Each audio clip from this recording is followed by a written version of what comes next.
How you guys doing today? It's Anthony Gangi. Give me 1 second. Forgot to put the lights on in the studio. Sorry about that. Sorry. At least I'm wearing shorts. That could have been a embarrassing moment. All right, so guys, real quick. So welcome to an episode of Live Tier Talk. We're here to answer the questions that come our way. Today I'm going to have Joe Pomponio on and Russ Hamilton. But before we get started, I just want to let you know a couple of books on the market. We have Inmate Manipulation Decoded. This book is available and used in training all across the country. You can find this book on Amazon. Link to that is in the description. And we also have these two great books published by Blue 360 Media, How to Succeed in Corrections, Lessons Learned While Working in a Prison. Nice bulky book. And then we have this one, Tips for New Correctional Officers and Their Supervisors Guides. These books have tons of advice in it. So please, if you get a chance, check these books out. Links to that are also in the description. These books definitely work well together. And I do have another book coming out soon that's going to help us navigate through inmate behavior. It's a book that's probably going to be a little bit bigger than this. It's going to be published by Blue 360 Media. So maybe probably in the $30 to $40 range because it's a professional publisher. But when I tell you I write a book and it's loaded with information, guys, it's loaded with information. You're talking about years of experience now dumped on some pages that I'm hoping get in the hands of people that actually need it. That's why I put these books together. I try to fill in that gap. But I'm excited for that book. It's also got a little bit of a story to it. So I'm very excited for that book on inmate behavior. I know it's something that's needed right now because there's that gap, and I want to try to fill the gap. That's what inmate manipulation did. That's what these books on leadership did. It fills gaps. All right, so let's get Russ on. What's up, Russ? Hey there, Anthony. How's it going, sir? Good, brother. We've got 11 people coming in. And hey, Russ, you mind introducing yourself to our audience, please? I'm sure that all 11 of those people that are out there right now know who I am, but just in case they don't, my name is Russ Hamilton. I am a former and retired CDCR sergeant. I've also worked as a senior juvenile correctional officer. I currently work for a private company where we do reentry and rehabilitation work with inmates at a local county jail and a local county probation department. And I'm also the founder of Keepers of Chaos, which is on Facebook, and you can go look it up. You're welcome to join if you are in any way hired by a correctional department. Doesn't matter whether you're a nurse or an educator or what it is. We're there to serve correctional professionals and help teach them things that are going to make them more safe, more effective.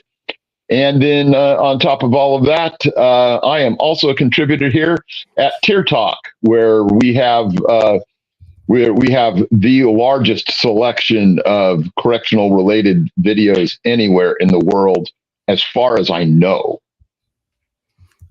We have over 1,500 videos. Hello, Scout. That's a lot. Yeah, we have a lot of videos, guys. We cover a lot. Hello, Scout, and hello, A4300. Tier Talk is #1 correction podcast worldwide. Wow. That's a great way. That's a great way to start off I think the live is done. We did what we were supposed to do. Let me get Joe on. What's up, Joe? Hey, good evening, guys. How are you? Joe, how do you feel being on the #1 correction podcast worldwide? Man, I'm telling you, the screen's not big enough to contain my head, man. It's off the chain. Hey, Joe, you mind introducing yourself? Absolutely, guys. Good evening. My name is Joe Pomponio. I am a retired lieutenant from the Texas Department of Corrections of 30 years. Currently working as an assistant jail administrator in our local county sheriff's department in the jail division, and a panel member here for Tier Talk. Yes, and I'm going to tell everybody, guys, keep those questions coming because we're here to answer your questions. And again, shout out to looks like Scout, as I said, A4. Hey, guys, just real quick, before we get into answering some of the questions, we kind of want to just let people know some of the stuff that we're doing that's for you guys. The resources that we have that are available. So if you're entering the profession, you're in the profession, these are things that you can go to. These are things that we didn't have going in, which is good to have. So again, I'll start with my stuff first. So we got the Tier Talk venue. Tier Talk is a very interactive venue. I mean, we hit up the comments. We try to do lives. But basically what we're doing with Tier Talk is just basically provide an environment or community where we help each other. You know, when I first did Tier Talk, it was actually to thinking that I could let the outside know, you know, the benefits of what we do and try to educate them. But then I said, you know what, I think the best bet or the best value you can really get from this channel is to just help ourselves go through it. You know, whether you're a rookie, whether you're a veteran, whatever it is, we're all learning. We all have questions. So with over a library of over 1,500 videos, there's just so much there. And I do know some of the discussions are lengthy. The reason why is because we really, when we have a discussion, we really try our best to make sure we provide good context and different perspectives instead of just providing tips without the context. Because I think very early on, we realized that certain tips that work for seniors may not work for more junior staff. And the problem is if you don't give them the context of when to apply it, a good tip could wind up going in a very, very, very bad direction. So again, I'm glad we have the dialogues. Plus, it keeps me entertained because in the process of me doing over 1,500 videos, I want to learn as well. And I never realized how much I've learned throughout my time doing this channel until people ask me a certain question. And then I'm just able to kind of venture off, recalling all the good advice from the past that has stayed with me because I tend to watch my videos as well. Even when I tend to get a little lost sometimes, I look for certain topics because I'll be shocked, guys. When I look back and look at some of the older videos that we've done, I forget some of the advice we've given out. But again, it was advice because we lived in it through the moment. Hey, Russ, let's talk a little bit about Keepers of Chaos. I mean, I know you got some mentoring things going on out there. You know, how is that going for you right now? Okay, so those of you that are, you know, on the Keepers of Chaos, I think it's definitely hands down the best venue out there that's promoting all things correctional. We really look at it from a perspective of, you know, being professionals and bolstering that and taking pride in it.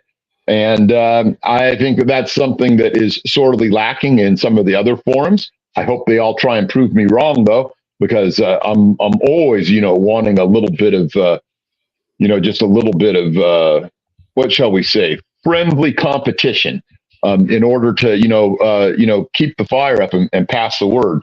So that's what I've got. Keepers of Chaos. It's for everyone that's a corrections professional. And, you know, we put all of the content that we do here on Tier Talk there. In addition to that, I've started a new thing. Now I have, I think, around 240 subscribers to my Substack. I don't know if we can hear. I'm gonna type in my Substack. All right, oh, that's not it. Russ, anyway, my Substack. Yeah, what exactly is that, Russ, so that people can know?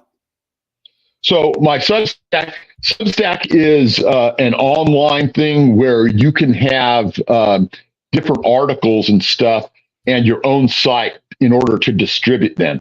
Now, what I do is I distribute all of my articles, you know, across all of the venues in Facebook, but especially and early to all of my people who are actually subscribers.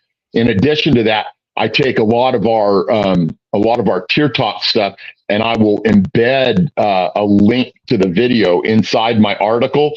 And then so when someone's hearing about, hey, you know, Tier Talk just did something on this, and you'll see, and I'll write a little blurb on our article and post it out there. And so it's a way for you know, people to keep up. And so if you just go to the Substack there, here, I got to finish typing this in. I hope I type it in right. Oh, it did not do it. Hold on. Well, yeah, while you do that, Russ, guys, it's pretty cool because you get emailed.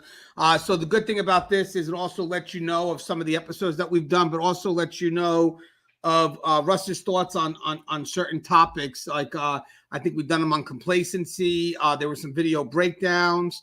Josh said no worries. They're following through. And guys, remember, keep the questions coming. If you have questions, let them come in. And someone asked what's up with Tier Talk while Russ figures out the link. Guys, there has been some recent videos that we put up that we think do hold a lot of weight. We did one on working with the new generation, the Z generation. I thought that was a very good, informative video. Me and Russ broke it down. Basically, it is a more complicated generation, but technically, senior staff are the ones that kind of have to make the adjustments to work with them to keep them motivated, because if we don't, they're just going to quit on us. And then we've done some good videos on managing inmate behavior. And then we've done, well, you know what you could do, Russ, if you want, send it to me later. I'll put it in the link of the description. Okay. Because I don't know why it's being finicky, but yeah, that's okay. But I just wanted to get that out there because it's a great way to grow things. And Russ, what's your email? If somebody wants to get a copy, just can you type your email in? They can email you. Yeah, here I'll put I'm sure it'll take my email.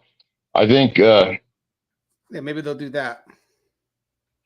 Okay. And then so we're trying to put together stuff that fills that gap, because the biggest concern we have right now in corrections is that there's a lot of core values and practices that could be honestly leaving the profession. So our job is to find a way to blend the new with the old. And I think that's what we're trying to do. Right, Russ? Would you agree? Absolutely. And if you see the Substack on there, the one that starts with HTTPS, you can copy that and then paste it and go to it. I don't know why it won't allow me to hyperlink, but it's all good there now. And and you'll see I have 50 articles published already and more than 240 subscribers. So now my goal is to get you guys to start publishing books. I mean, that's obviously my goal. So hopefully one day we can get some books from these gentlemen. I think Russ got a book about complacency in there. I think Joe's got a book about leadership that has to get out there eventually.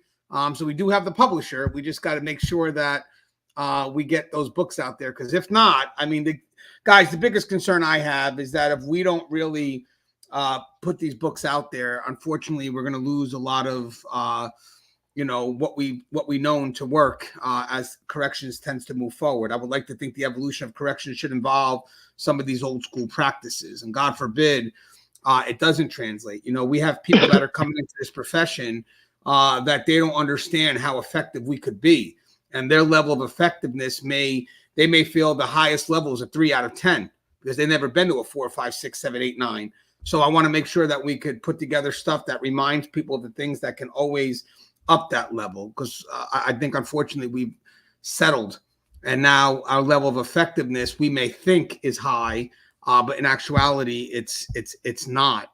Let me see. Okay, this generation doesn't seem to want to be correctional officers, generally speaking. Hey, we could start off with that. You guys want to discuss that real quick? Absolutely. We just did a whole presentation on that and talking about Generation Z. I think that while there is a huge nugget of truth in there, I think that also I think because of the way things are and the way that some of these people have been raised, that it's incumbent upon us to really lead the way, to really take the reins and show them the way. It's like my favorite series on TV, The Mandalorian. This is the way. You have to point it out to them. I think I did it. I think I just posted your link. There it is. Joe sent it to me. So guys, the biggest thing with this new generation, guys, is that the adjustment is going to be on us. I mean, at the end of the day, they need to be guided. They need to be kind of introduced to this profession a lot differently than we were in the past. So again, if we're at the facility and we're not receiving them, the problem is they will have no problem ghosting this profession. I mean, the new generation really isn't conflict ready. I mean, sometimes they tend to be conflict avoidant. So our objective right now is to introduce them, guide them to the profession, let them feel the support that they are expecting, because that could be why they're coming into this profession. And then here's another thing I like to say. I think that we have to be involved with them very heavily for the first couple of years. And the reason why is because they're constantly looking for new opportunities, right? And when they get disenfranchised very quick, I believe they mix ambition with long-term goals. And when they tell you what they want to be, it's usually like, okay, well, in a year, I want to do this. It's like, okay, but tell me why. And it's never about the function of the job, but rather what they feel the job has, like a greater impact. Now, what I tend to do is I tend to look at what that greater impact is, and then me trying to work next to them, I want to go ahead and translate that greater impact to the current work that they're doing now. And I think that's something that needs to be done for the first couple of years. I think that when they're doing even the routine assignments, you got to give them challenges, something that they can progress towards, a goal, that keeps them moving forward. And then the reason why I'm saying 3 to 5 years is because they tend to trap themselves really quick. They tend to get bored. So usually it takes about 3 or 5 years for you to be eligible for other opportunities. So at that point, when they're eligible for other opportunities, once they take that first step into that new opportunity, hopefully there's a chance that now they're starting to think more long-term. But with that said, you still got to get through those first 3 years. And what I think is going to be the guidance. And I think it's going to just to keep them motivated, keep them challenged, and come up with some plans that they can actually achieve during these first 3 years, because they do want some level of achievement. What do you got, Joe? Oh, again, Russ.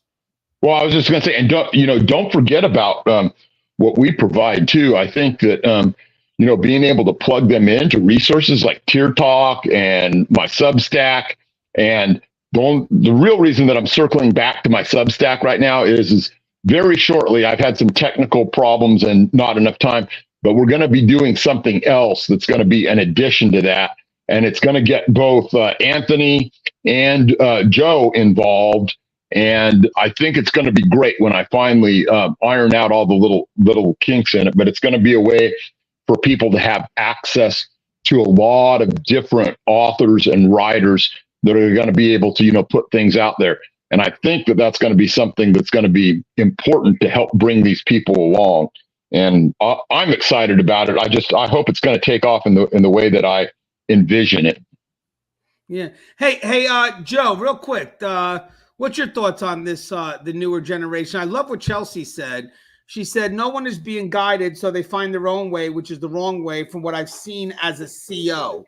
What's your thoughts on that, Joe? Yeah, and I absolutely agree with that, because of the fact that, now with this generation, they have so much knowledge that they can tap into now that we didn't have when we were going through the correctional field as rookies. There's so much out there now for them to dive into. And, it's a shame that because of the short staffing, the leadership has slacked off on being involved and invested in these officers. They're just in a hurry to get them to a post, just to be able to man the facility, which, I understand to a point, but you still have to be invested in your officers. You got to capture their attention. You got to hold their thoughts. You got to get them involved. And, in order to do that, we have to be involved and invested in them. Yeah, and I agree. And guys, listen, guys, it is definitely a partnership effort. I mean, when you're bringing people into the agency, especially at this level, we got to understand what those promises are, and then how does it translate straight down from recruitment all the way down to day one. So from recruit to rookie, if we're not on the same page, I truly do believe that the rookies will find other opportunities. And then just ghost, because they will just ghost. Because I've heard about facilities with 50% staff vacancies. You hate to see that. You know what's funny? We can go real quick. So when I first started doing Tier Talks around 2012, maybe a little around 2012, you started seeing a lot of understaffing down south. So I know that when this channel first started over a decade ago, we had understaffed facilities pretty much across the country, and it was only a matter of time before it started kind of spreading. But with that said, you can learn from how other facilities have either managed through it, or sadly, even some of the mistakes that they've made. And then hopefully we've been given enough of a warning before it gets to us. But there was someone just mentioned something here. I think it was Yard Down. He said every generation of officers, 80s, 90s, 2000s, had problems. Everyone wants to say that their generation was the best. As officers, we have to evolve and get better. It's true. Me and Russ were talking recently with Joe about managing the gap between generations. But at the end of the day, you know what I kind of find maybe a big concern and I think, and I would love to get Russ and Joe's thoughts on this.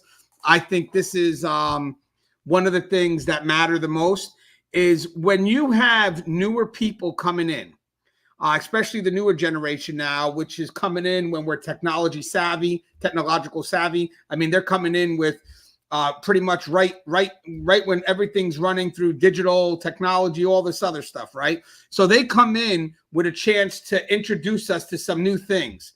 And I would love to see that balance with the people that are kind of more old school, to see where we can combine the old and the new to be truly innovative. But I find, and I'd love to get Russ's thoughts first, is I find that sometimes, sadly, when the newer people come in, we get stubbornness and innovation. And instead of them working together, they put a wall between each other. Would you agree with that, Russ? Yeah, I mean, well, the number of walls and the number of cliques that are, built between kind of like some disparate factions is really horrendous, and it's out there. It's out there in a way that's kind of, just deep in a way that like you have problems between admin and line staff. You have problems between line staff and, let's say, medical or education. You have, problems between, generational, right? You have problems between the OGs and the Gen Zs. So it's kind of one of those things. We have to find ways to work together. We have to find ways to set aside our differences. And I think that we need to be able to, talk down, but also talk back up, because communication has to be that two-way street. One of the things that I pointed out when Anthony and I did that online class the other day is some of the things that I really hated about the way that I was brought in to CDCR still linger to this day. And they are righteously things that Gen Z has a beef about, like, just things like sink and swim. When I came in, that's just the way it was. I had to fight for what I got.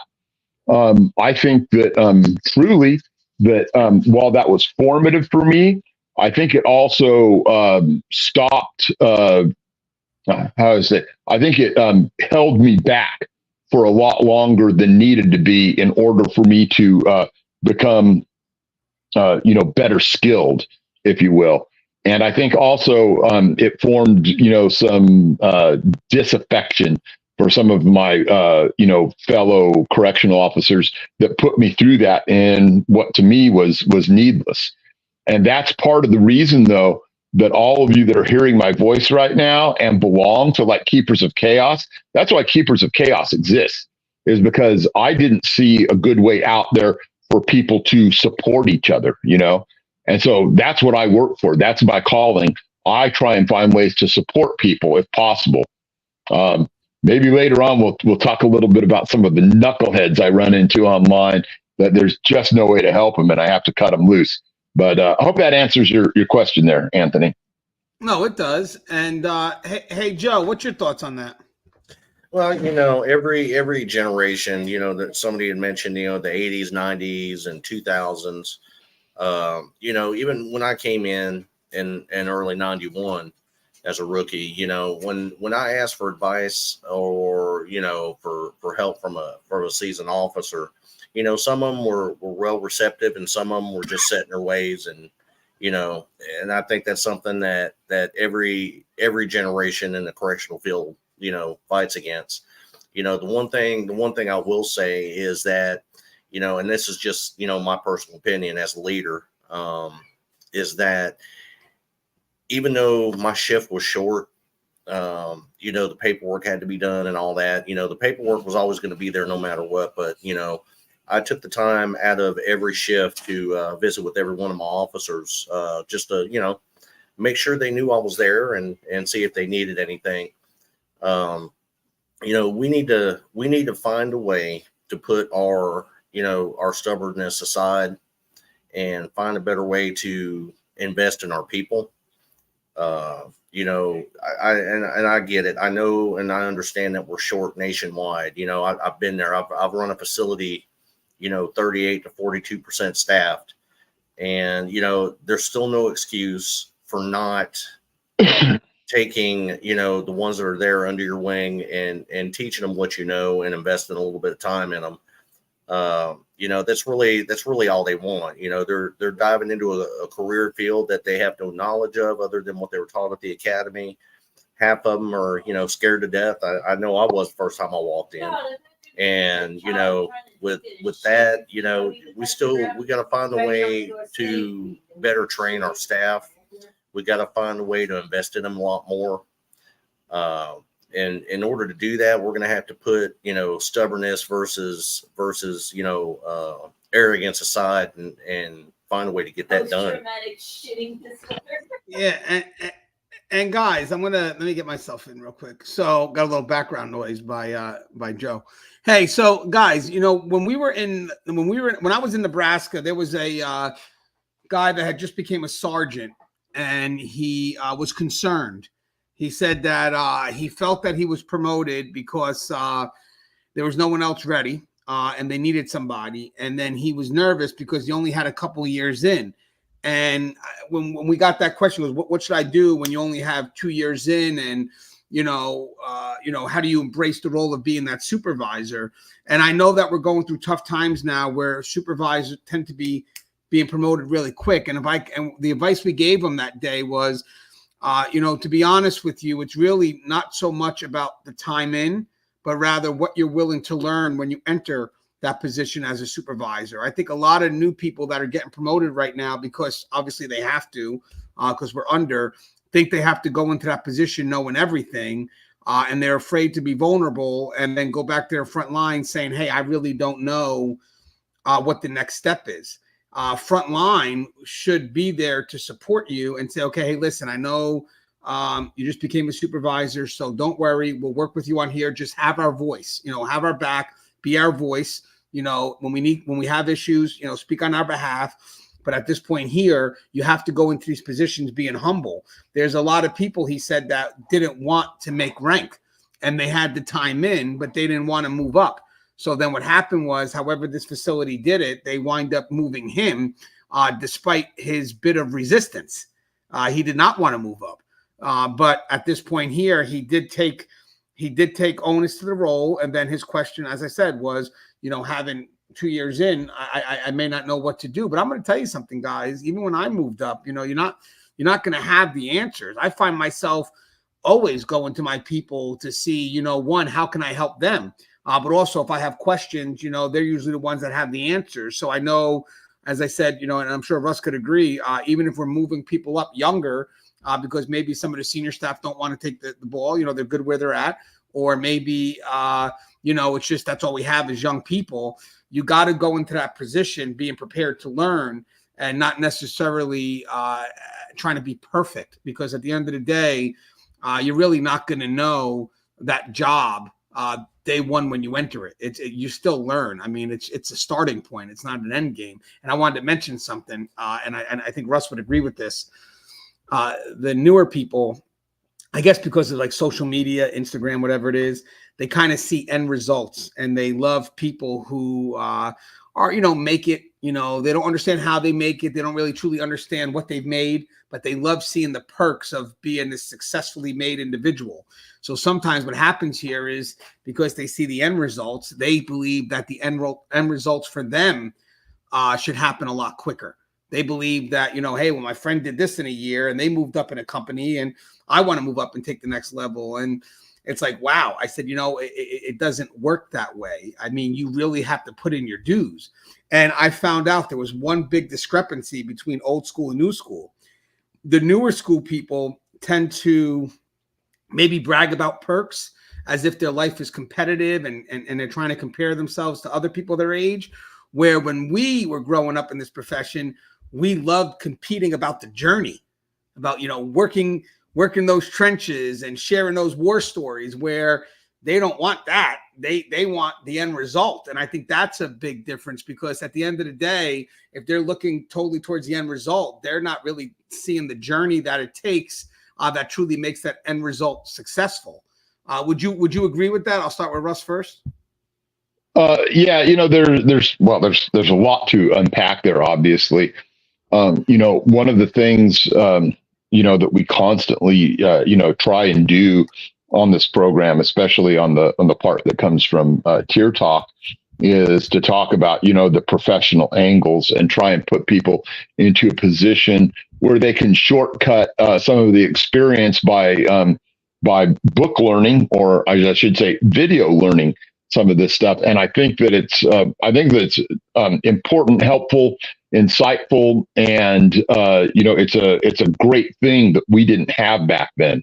All of the stuff that I had to go through is stuff that even to this day I don't necessarily share all of it, because I don't want to be I don't want to seem braggadocious on things, or I did this, or we had this, that, or the other thing. I only like to drag those stories out when they serve a real purpose. But that's because of the way that I view myself. I view myself as someone who's here to facilitate and help people in a way so that their journey is smoother than my journey was. And so there's a lot of different things that we can do. And one of them, and it doesn't matter because it's not positional, although I do believe that the way that people are being brought on with the FTO thing, I do believe that is the future. But we didn't have any such thing back when I was coming up. But anyone can be a leader, anyone can be a teacher, anyone can be a mentor. And so it's up to you to decide whether or not you want to do that. One of the things that I always want to encourage everyone to do is that all the stuff that we put out on Tier Talk, is like, share, subscribe. And then if you can, get into a conversation about it, show this in a training class, whether it's our stuff or someone else's, I don't really care. I just want people to feel that corrections is not a dead end, and that corrections can make you fulfilled. I certainly believe that about, my experience in corrections, even though it was fraught with some really rather bad experiences, but it made me who I am. And so I would just like for people to, embrace the profession and really, try it out and make it better, because there's always going to be conflict, but it doesn't have to be something that's not manageable. And Joe, let me ask you a question, because I know the new thing is the field training officers. When I grew up in this profession, I know, I guess maybe there are some differences here, but my training officer was my field training officer. They were the one I can call if I had any questions. What would be some of the differences of a field training officer today as opposed to someone that was your training officer in the academy or whatever at the facility? Is there a different or heightened role with a field training officer? Well, yeah, when I came in, they would put you with an officer on a duty post, and you would learn that specific duty post. But the FTOs that they put in place, probably 6 or 7 years later, they were the ones that taught you the overall process of the whole facility. They would outline the whole facility for you. They'd walk you around, show you the processes from feed and chow, pat searching in the hallways, doing shakedowns, the whole gamut. Where, you might come in on a night shift and you're stuck with somebody on the cell block where they don't do shakedowns on the night shift, So yeah, there's a considerable difference between, a mentor on a shift versus an FTO for a facility. Yeah, and I still agree that a mentor relationship, we have to be careful when we throw out that word. I love the field training aspect, so I love the fact that Chelsea's doing that. But I do think, so if you have, let's say, your training officer, that's the first step. And then let's say we kind of now go to an FTO. That could maybe the next level. I think the mentor is a very elevated level. I think that's like the whole next step. For me, I'm very protective of the word mentor, because to me, mentor is a personal relationship between two individuals in which they both value from it. And it's a more it's a more immediate relationship. It's a more immediate relationship. It's intimate relationship. It's basically, you can't just assign a mentor. Basically that person has to want it, and the other person's going to have to be able to spend that time with that individual. And in my opinion, I think the mentor relationships actually are not planned; they develop. Like I have seen a lot of I've seen a lot of people that when it comes to that mentoring relationship, they don't even realize that the person was technically a mentor. They just kind of built a relationship with this individual. That individual stands next to them. And then all of a sudden, through a certain amount of time and a really developed partnership between the two, it kind of stands that, hey, maybe this person did mentor me. I mean, I had a chance to bump into somebody that looking back at it, they were my mentor. Looking back at it, I didn't call them that at the time. And the reason why I know that is because they were a lot more involved with me than other people were. I mean, these were the ones that, helped me during the day, but then always gave me a call later on that night or early in the morning just to see how things were going. So I think even with the mentor, a lot of that relationship is built after hours. It's a commitment. And it's a commitment in which both parties value. Both parties have value in. Because I would say one part is, imagine me, let's say, working with Russ, and Russ is my mentor, let's say, and Russ is giving me knowledge that took him, decades to learn when he was walking in the profession, and I'm able to absorb that right from the get-go, because I'm willing to listen. But then imagine how that now gives value back to Russ, knowing that all these experiences and all these things that he's gone through have been able to pass on. It's like the passing of a legacy. And one of the things I think about that is that when you have a mentor-mentee relationship, it's not spending time, it's an investment of time with each other that is really solid on if the time together matters. Like if I'm, let's say, Russ's mentor now, and I'm giving Russ knowledge, I'm dumping everything I know to help cultivate Russ to see who he, to help him get to who he wants to be. Well, then I got to make sure I'm not wasting my time. And then in return, Russ wants to make sure if Russ is looking to grow in this profession, whatever it is, Russ is going to want to connect to the people that can take him there. And I will say this too, you could have more than one mentor. Russ, let's say if I was connected to the searches and stuff like that, Russ would be a great mentor for that. But let's say someone wanted to, also do that, but someone else also wanted to cross into management, well then, they may want to cross into maybe being with me. But Russ, do you think that mentor-mentees is not something that you just label, but it's a relationship that's developed? Even Celeste Hamlet, I know who that is, by the way, says a person can be a mentor without never having the person. Yeah, okay. I have people who I work with, I watch and learn from and admire, and would never know that they are providing mentorship. I love that. That's the quiet role model. But again, you're right. That's 100% correct. I mean, obviously, that's someone that you have respect for from a distance, and they may not even know you're watching them. So you're right. That is. But I also like to think of mentor being a two-way street. And what I mean by that, for me, that may be more of a role model, someone that you admire from a distance.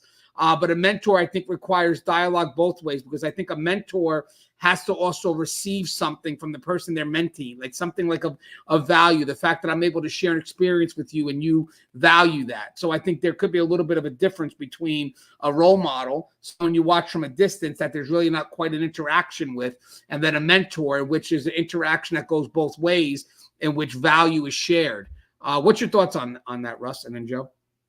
No, I mean, there's so much there. But let me just say, I think that sometimes the mentor relationship, you can have multiple mentors. I also think that relationship sometimes waxes and wanes. I think sometimes you pick it up, maybe some of its proximity, whether you're working around that specific person on any given day.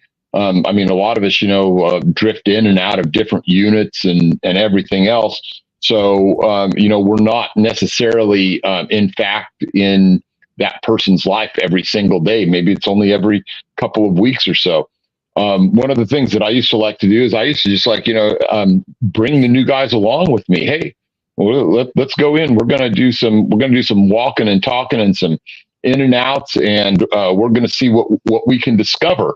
And maybe we're even going to set a trap, do some things that were, really proactive and preemptive in what we were trying to establish. But I think I think the relationship there, like I say, is one that you pick it up and you lay it down as need be, and just always, be willing to, be willing to share. I think is Johnny Ray still in here? Is he still in here? I don't know. Down? Yeah. I didn't see him. He may have left. Oh, I wish he was still in here. Maybe I'll point this to him later. But one of my early on mentors was Sergeant Dan McHugh. And anyway, I won't go into all of the problems that I was having at the time that Dan McHugh hired me and said, "Hey, yeah, you can come over here. You can be my unit officer." But Dan McHugh was a very thoughtful kind of guy. He was the kind of guy, he was always playing the 4-dimensional chess, if you will. And one of the things that we were having lots of trouble on is we were having lots of incidents, not any of them usually too big, but, we'd be having, little blowouts between the North and the South, or the North and the Bulldogs and things like that. And it was getting dangerous because, there were times that, we'd be, trying to tell these guys, "Hey, you lay down, stay down, don't get back up." And, we'd be in there and we'd be trading, baton blows, and they'd be throwing haymakers and things like that. And so finally, Dan said, "You know what, enough is enough." And he started writing a policy that was actually later implemented statewide. And I actually helped him, touch some of that up. But Dan was a great writer too. He didn't really need my help on that. But it was basically, we implemented a policy that when an alarm was sounded, every inmate got down and laid on their stomach. And that just became the way things were run from that point on. And then later on, couple of decades or more after my mentor left, and I went on to become a sergeant over the same yard that he was on after that, then someone got the bright idea to write a book called Yard Down. And that's always what we had called it, was, put the yard down. And so that was Johnny Ray. So I just wanted to, share that. I knew that he probably wasn't necessarily aware of the birth of that terminology, and that would be a book someday. But it's kind of funny how all of the, little relationships come back around. I have his book. I got to get him on. I read it. It's a phenomenal book. I just got to. I started reading it. I have it too, but I have not had a chance. It's a really good book. Hey, Joe, what's your thoughts on mentor-mentee relationship? I mean, and let me ask you a question, Joe, just to kind of maybe add a little preface here. I mean, sometimes I really do believe sometimes you don't know it in the moment that you're in that relationship, and sometimes it takes years later to go back and say, you know what, that person that was checking on me and making sure I was okay, they were a mentor to me. Yeah, I mean, absolutely. We've all had that moment, and Russ just nailed one talking about his sergeant. When you talk about somebody later on down the line, that's because he offered you a nugget that made him a mentor to you. That mentor has to be invested, has to be effective in communications, and also have the desire to pass down his knowledge.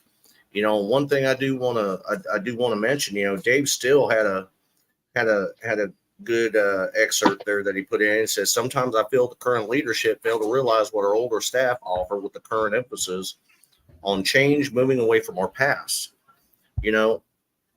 The correctional field is always evolving. The evolution is ongoing. There's a lot of people out there that fight change. I used to be one of them. I hated change. I was always if it's, not broke, don't fix it kind of guy.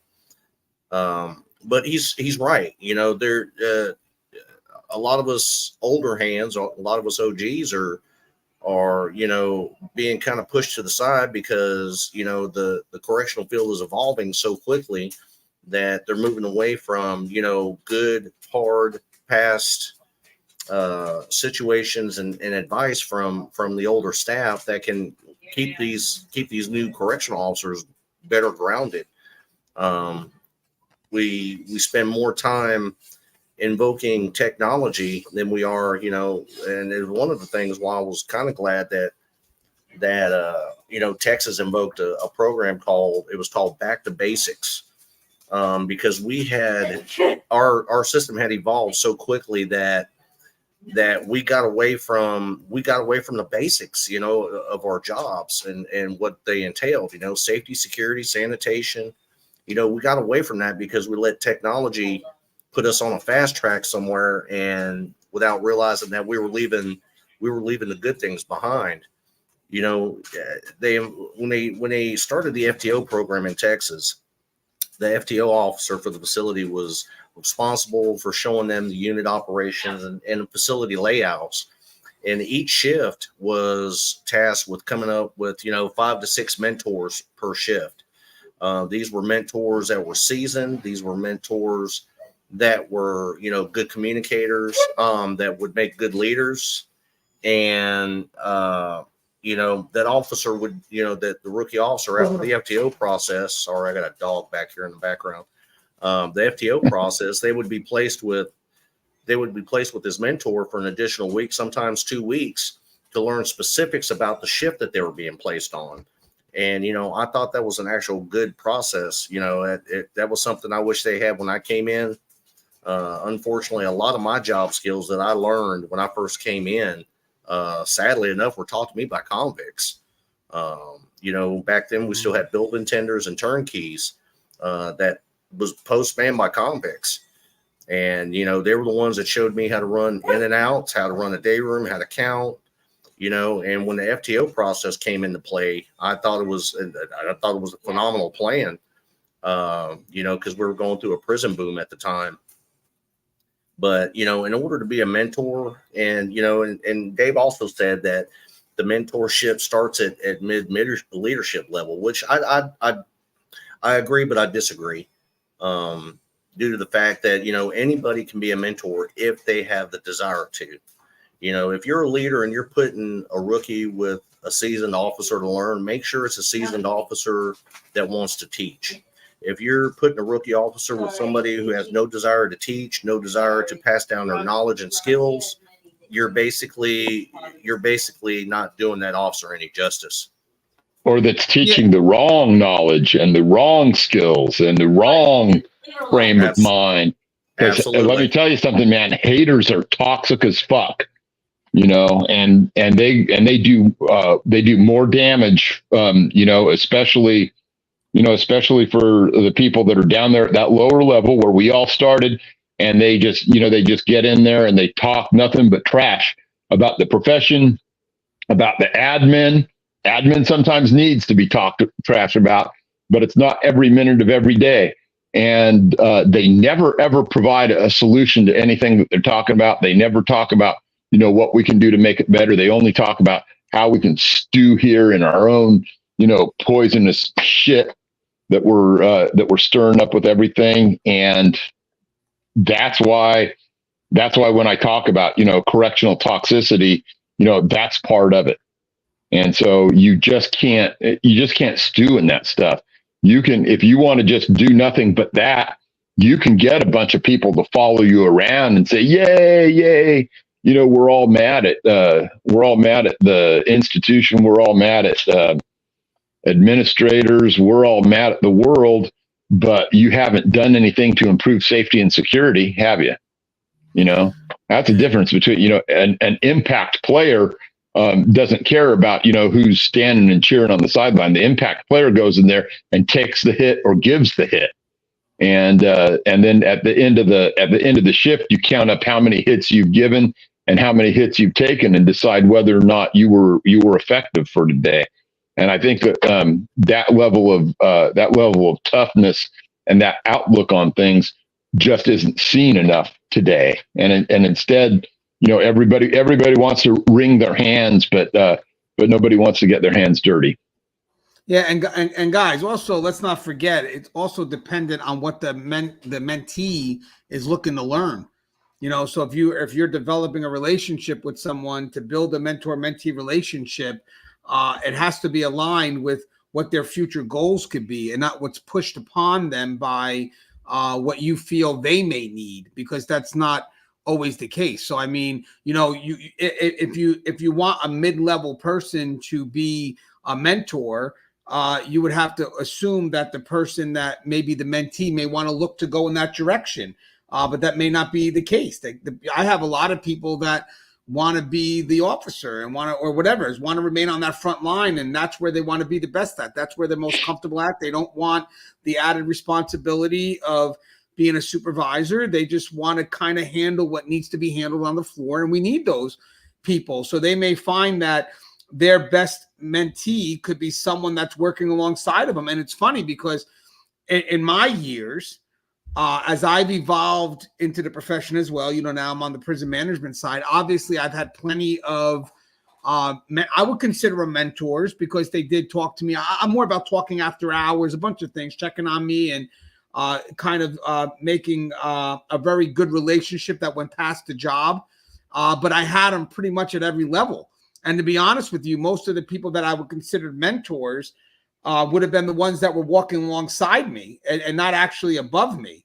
I actually find that most of the people that did mentor me were the ones that were doing the job that I was doing, or that I was planning on doing. And it's sad. I was thinking of something recently. As I said, I bumped into somebody I haven't seen in years, and they remained an officer, and I have moved up. And this was a person that, I saw every day, who was there for me. I remember even one time he came here and helped me shovel during the snow when I was up in Patterson. And I haven't seen this person for about 13 years, because I've been an admin for almost a decade now. And I had left that facility sometime around 2011. And the funny thing is, I don't know. I maybe this is on me, but I didn't think about the person for a while. And then I finally bumped into the person, and not having seen the person for 13 years. So obviously we're both a little older in each other's eyes.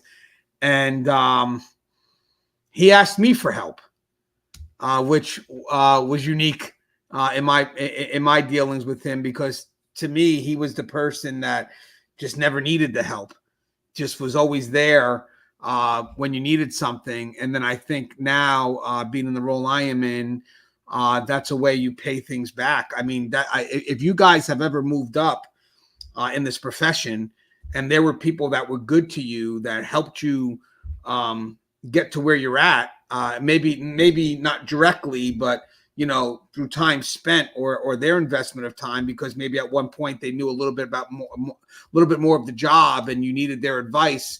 Just don't be a fool, man. Look back and try to remember who those people are, because sometimes you could get yourself into a higher position and be more of value to the people that have helped you along the way. And maybe it's about time you go back and say, hey, you helped me. How can I help you? And that's something I learned just recently, and hopefully I'm able to be able to do that. Nate said, okay, so Dave says, I worked in Nebraska and can tell you, with influx of experienced staff, there's a struggle to adapt and hold on to what has worked in the past. And I'm going to start with that, and then I'll go with Joe and Russ. I want to mention something here. I want to mention something right now. The new is going to come in, right? We know that. And eventually the new is going to be the way. I believe someone also mentioned, was it Janet? How do you guys feel about the newer, kinder, gentler Department of Corrections? All right. So the funny thing is how we look at things. I mean, it has changed. Now, with that said, the new is coming in, and the old is just, you know what, we're planning to be out the door. So we're kind of not as invested in how the new is now affecting what we do in correction. So having said that, when you start to see things go totally one way, which I guess totally toward this newer, kinder, gentler side, a lot of a lot of the older school individuals tend to want to let me mute that, Russ. Tend to want to be avoidant of that and just kind of step away and let the world unfold in that extreme. You can't do that. We have to find balance, and we have to find balance now, and we're going to have to be persistent with that. So I think right now, this is even reason why I wrote my books. The books, the channel, the Keepers of Chaos, Facebook, everything we're doing is to make sure that the core values that truly move this profession forward are not forgotten as we tend to evolve into the next step. And I didn't say change, I said evolve, because I think as the new comes in, it needs to blend. And that's why stubbornness versus innovation, so stubbornness from the old and innovation from the new is a very bad thing in corrections. These are things that need to blend so we know that we're moving forward successfully. The funny thing about change, real quick, because we're going through change, is it's not so much the end result of change that we are avoidant of, especially as the old school. It's the transition. It's how do we respond to that next step, whether we are going to relinquish, try to restore, whatever it may be. Having said that, it's really a partnership effort. So with that said, we have to kind of make sure that when the change is coming in, somehow we're involved with that transition so we don't move so far onto this extreme that we don't want to be at. And the funny thing is, one last thing is that when people are introducing this change, what we consider the softer, kinder corrections, you have two extremes. You have what people may call soft or the soft side or the hard side, however you want to word it. I may say the hard side versus the human side, however people are wording it. It's got to meet in the middle. And that's where old school and new got to come in, shake hands and saying, how can we do this together? I think if we start to move into that extreme on the one side, it's because somewhere along the line, there's no involvement from the people who have set the practices in motion for the softer side to work. So I want people to hear me out before I go to Joe and then Russ. If we are to move successfully into a direction that invites this softer side of corrections, you cannot eliminate the values and the practices that have gotten us here. See, my biggest thing is when people say we're making change, it's like, well, that means that you're saying everything we did in the past was wrong. I think that word sucks. You don't want change. What you want is for people to say, how are we going to evolve into the next step of where corrections needs to be? Because having said that, guys, everything's always evolving. Everything's always moving. It's what time does. We have to keep moving forward. You can't always remain in the past. But with that said, that doesn't mean you forget everything that's there. That means you blend it into what's coming forward. You transition into what's coming forward. So my biggest concern is when you have one side that is not moving and then a new side that's coming in, that new side that's coming in is going to be more extreme because this side is not moving closer to it. So what we got to do is we got to meet in the middle. We have to now and then move forward together. And I have a feeling that's the transition part of what we are not doing. We're thinking it's change, it's extreme on one side or the other, when at the end of the day, this is really about how we transition together into that next step of where corrections is headed, because it's headed. We could argue about that all day, but it's going in that direction. So the only question you need to be asking yourself is what can you do to make sure it goes in a safe direction? What's your thoughts on that, Joe, and then Russ? Well, and I agree. It's not necessarily change, but evolve. But I do feel that we have allowed ourselves to add and take away from things that that left some of our security practices not as set in stone as they used to be. I think a lot of that has to do with outside influences, state reps, family members, inmate organizations that focus on complaints after complaint after complaint after complaint. And I think we evolved a little too far to the point that we're letting outside influences dictate our security practices sometimes. There are times I wish our leadership, at the very top would say, hey, you know what? I appreciate what you're saying, but this is a correctional facility and we're not going to do that. One of the biggest things that I can point to is, year and a half or so back when we had one of the most gruesome escapes that we've ever had in our history down here, where, Lopez escaped and killed a family of 5 and, was able to hijack a bus because we have leaned so far towards outside influences that, we've allowed ourselves to not so much put blinders onto our security practices, but to, I don't want to say circumvent, but in order to make the outside influences happy, we've laxed what we do instead of being more concrete and firm in our stance. And, if we're going to evolve, I'm all about evolving. Evolve doesn't scare me, but I don't want to take away from our security practices while we're doing it because of somebody else, especially somebody outside of the organization. We need to be sure that, when we evolve, that we're steadfast in what we're doing. We need to make sure that our basic principles are still being covered, which, security is one of the most fundamental one of the most fundamental practices that there is in this career field.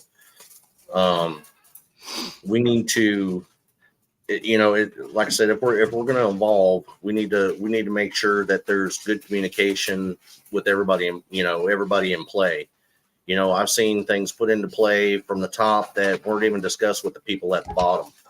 And, Right. It was just put into play, and that kind of change or evolvement doesn't work very well because you're not involving the people who are going to have to invoke that change. They weren't brought into the decision-making process. They weren't able to say, hey, if we do that, this is what could happen. So, we need to make sure that we're,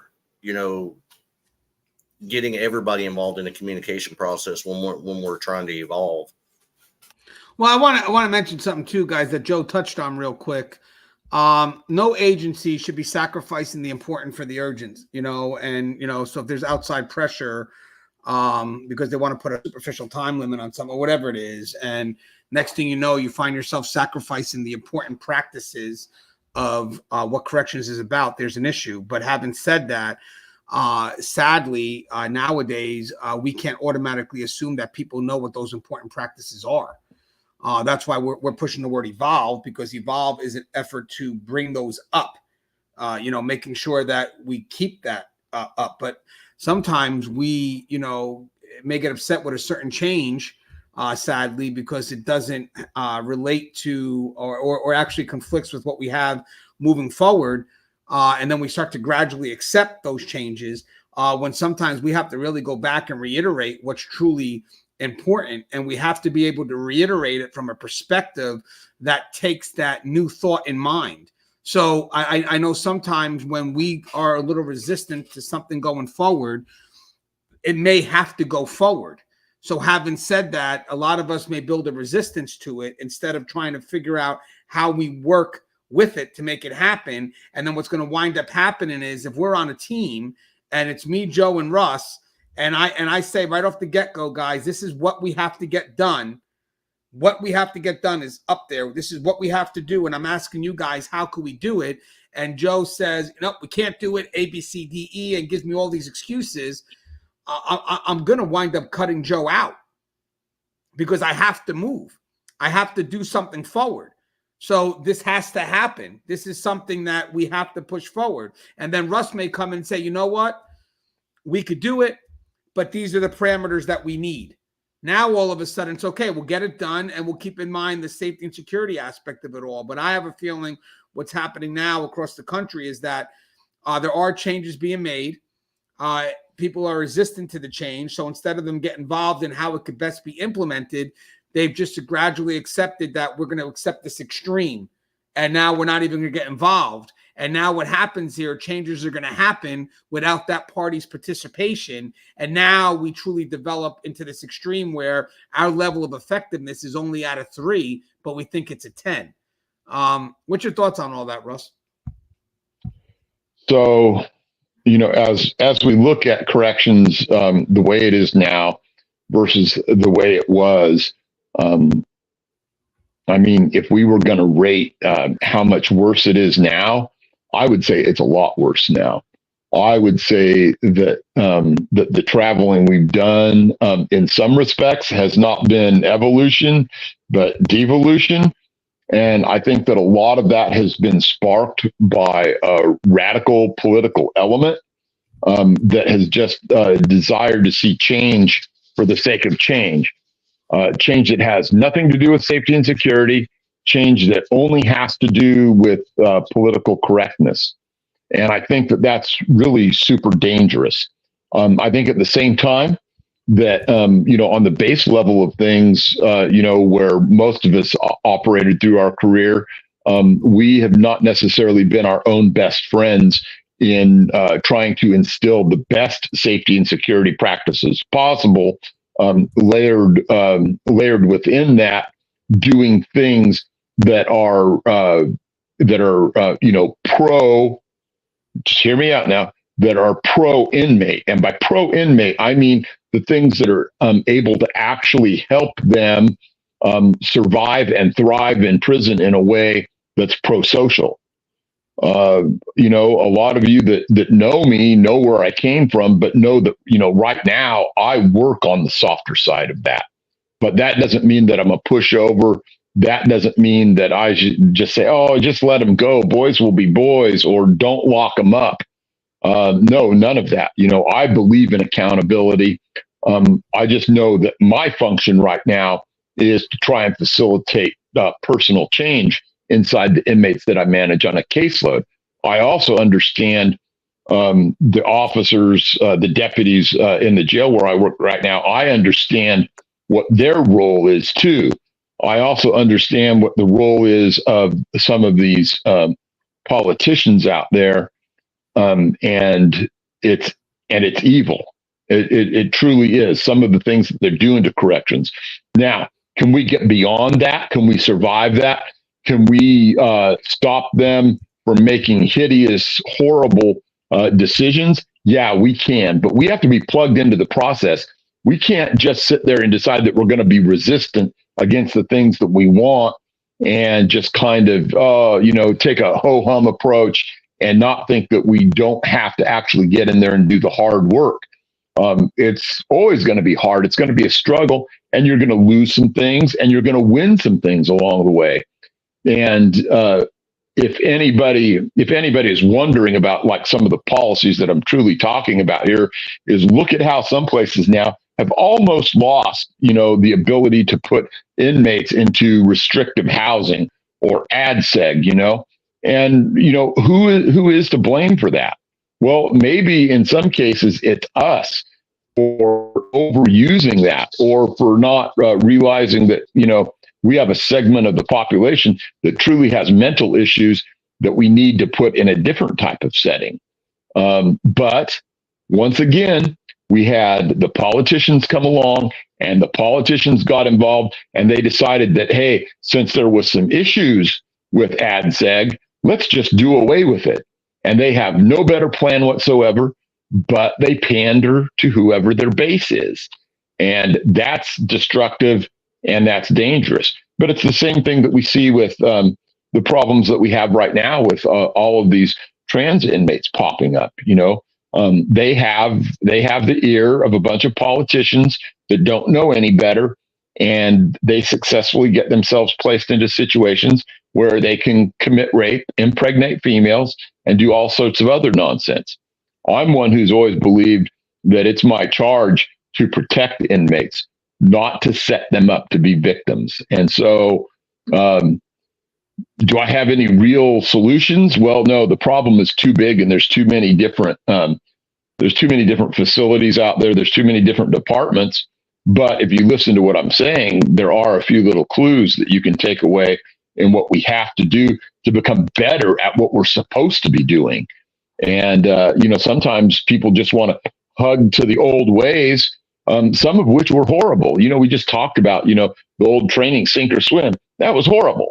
Why did we keep doing that for so long? Oh, just, it seemed like the thing to do, or that's the way I came in. That's the way everybody should come in. Well, that's not thinking. That's just reacting. Okay, I'm off of my soapbox now. No, and guys, I want to mention something too. Hey, thanks, Natalia. Appreciate you, brother. I want to mention something. The question I think both sides of the extreme need to ask are the whys. But a lot of times people don't want to ask the why because the why brings us to the middle. I mean, that's what the why does. The why is a level to understand what's happening. I think like what Russ even said is true. When we start seeing things as extreme, we wind up becoming very resistant, and we just wind up saying no, and we get stuck in a belief that we just don't want to budge. And when people clearly tell you what the why is, we refuse to take it in. We refuse to kind of listen to what those concerns are. And that goes on both sides, because now if we're resistant on our side, then you got to assume that they're going to be resistant on that side. And I think one of the questions that we're not asking to bring people to the middle is why? Why are we doing it this way? Or why are you recommending this change? And then try to see in an effort to understand, because why is the effort to understand? If we make an effort to understand, then maybe there is middle ground. I have a feeling that what happens here is something has to happen. A change has to happen. So one side pushes it. The other side's totally against it without understanding why. And the people that want to make the change win. My biggest concern is when the people that want to make the change start affecting how the change has to be done. Now that's a problem. Now the reason why sometimes you're able to say why or say how it can be done is because the other side that's so resistant decides that they're not going to put their input on it. And now the change is still going to happen because it's going to happen, but it's going to happen on their terms. And I think that's what's become a problem a little bit into what's happening in corrections is we're going through changes. There's no effort to understand why this change has to happen or why this change can't happen. So it's extreme on either level, on either side. But when it comes to a point where, the change has to happen. So I'm at the table and I'm saying, hey, Russ, Joe, we got to make whatever this change is. And, Joe becomes so stubborn and resistant. Russ becomes so stubborn and resistant. Then I'm going to have to now delegate the how. And I don't want to delegate the how. That's why I brought Joe and Russ to the table. Joe, I got to do this. There's pressure. Russ, I got to do that. There's pressure. Now, if you guys are literally so resistant and just giving me excuses, not reasons, but excuses of why things can't be done, knowing that we have to go in that direction, now you're forcing me to delegate the how. And now it's not going to go in your benefit because I'm new. I don't have your experience. I don't know what that other side needs. But all I know that this has to happen. I've given you the why. I've given you an understanding. But now, unfortunately, not only am I giving you the what and the why, I'm giving you the how. And now, sad thing, when the changes do occur and it's totally one-sided, no one ever goes back and says, hey, Gangi sat at the table with two people from security. He mentioned how things had to happen. He tried to explain why. They weren't having it. They were resistant. Gangi had to make a move. So now Gangi led this initiative, but yet he's the bad guy. But people have forgot to mention that Gangi brought everybody to the table, trying to give them a chance to implement how this best could be done. They walked away, and now Gangi was forced to take his limited knowledge and find a way to resolve it in an effort that meets both sides. I'll go with Russ. What's your thoughts on that, Russ? When it gets to a point where one side is so resistant to a change that has to happen that we wind up now getting involved with, literally doing the how or directing the how as opposed to empowering the how. I think that that's a hard position to be in. I think that if we're that resistant to what's going on because it's so bad, the battlefield that we should be choosing to fight that battle shouldn't just be, throwing up our arms out there on the tier. The battlefield should be, in the court or in the court of public opinion, or through unions if you have that, or some other venue. I think that I just think it's short-sighted to try and fight it, when it's already going to happen, down there on that level where you're just out on the tier, and we say we got to do what? Well, you knew it was coming. You should have been fighting it 6 months ago, and getting a court injunction, or getting a suit together, or something like that. So if your only answer is to just be recalcitrant and resistant to everything, then you're just going to lose, because you're not going to be able to effectively mitigate that type of damage. Now, if it's something that's of a de minimis nature and it doesn't really matter, why are we resisting in the first place? Let's put our own spin on it. Let's develop our own procedure that works way better than what happened before, and get down there and start writing out a policy. That's my way of thinking about it. No, Russ, you're spot on. I want to add something before we go to Joe on this, because I want you, something you just said that I want to add on. Guys, I've been in the business now for over 22 years, managing, prisons for almost a decade now. I think through my experience, I kind of know in the long run where something is going to head. I know if there's certain things that may be worth battling. And I get it, because maybe we don't want to make this total shift, but there are some things where you're battling something that the shift's already occurred. So there are certain things I get that are worth battling, because you want to prevent that shift from taking place. But once the shift is taking place, I don't want to say you open Pandora's box. I'm not saying that, but I'm saying once you start knowing that the shift is taking place this way, the concern is if you wait, like Russ said, if you just like, no, I'm going to continue battling it, and then it gets too far up, it's going to wind up getting delegated down on their terms. It's going to wind up actually being more out of your control. That's why there's a finesse here. I've realized that this is, and again, it's not, there's no white flag here, but just hear me out, because there's not a white flag here. We know where corrections is headed. We know where the shift is. We know that we're shifting in a different and unique direction. That does require a real better partnership between safety and security and rehabilitation. And it is a partnership at this point, right? It's an effort to keep the scale balanced. You don't want the scale going too much this way, because if it does, people see safety and security as being punitive. And if it goes this way, rehabilitation becomes manipulation. Right. So you want to keep it balanced where, it works. It's partnered. Now, granted, with experience, you could look at things and say, okay, this is something the door's kind of already opened in. We can control certain aspects of this. So what are they trying to do? I think we could do it, but we have to do it this way. And this way you keep that balance from shifting onto that manipulation side, whatever it is. Now, granted, if it's not shifted, and it's something that they're trying to start and you feel it couldn't work, then it may say, okay, like Russ said, let's take it to the courts. Let's see if someone's going to try to implement that, because then here's what happened. They introduce the idea first. And then when they introduce the idea, even in court, they may allow for us to manage the idea.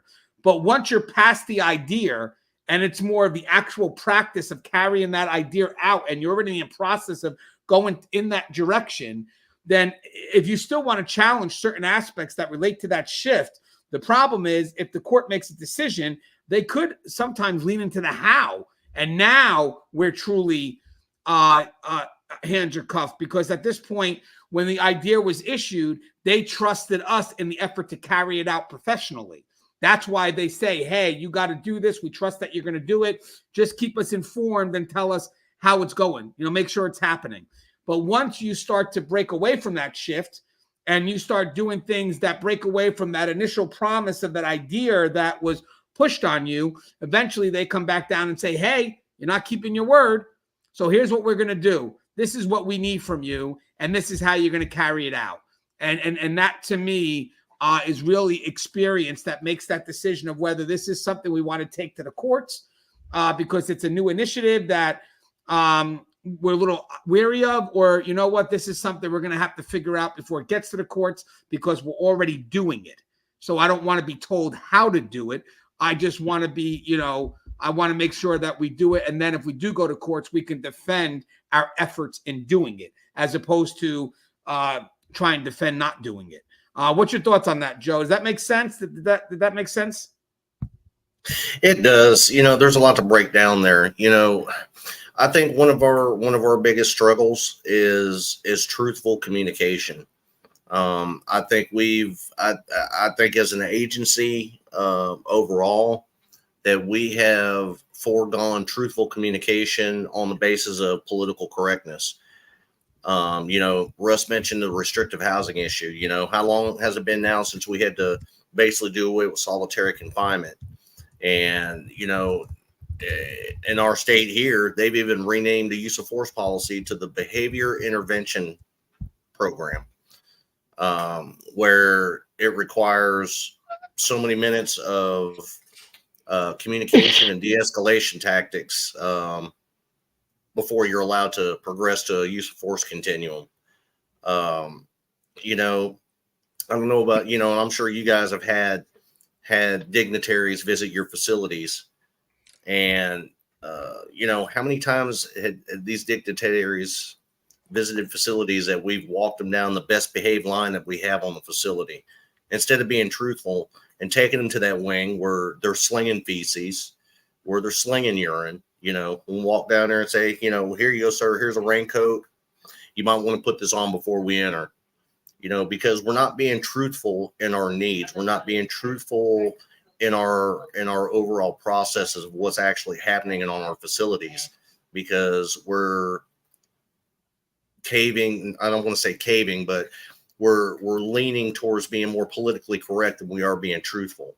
And I don't think we're doing ourselves any justice on that. If there's going to be a resistance to change, 2 or 3 people resist, that's just 2 or 3 people resisting. But when you have 3/4 of a facility resisting, I think before we even get to the court process, I think somebody who's trying to invoke that change needs to find out why there's so much resistance. What is the actual cause of the resistance?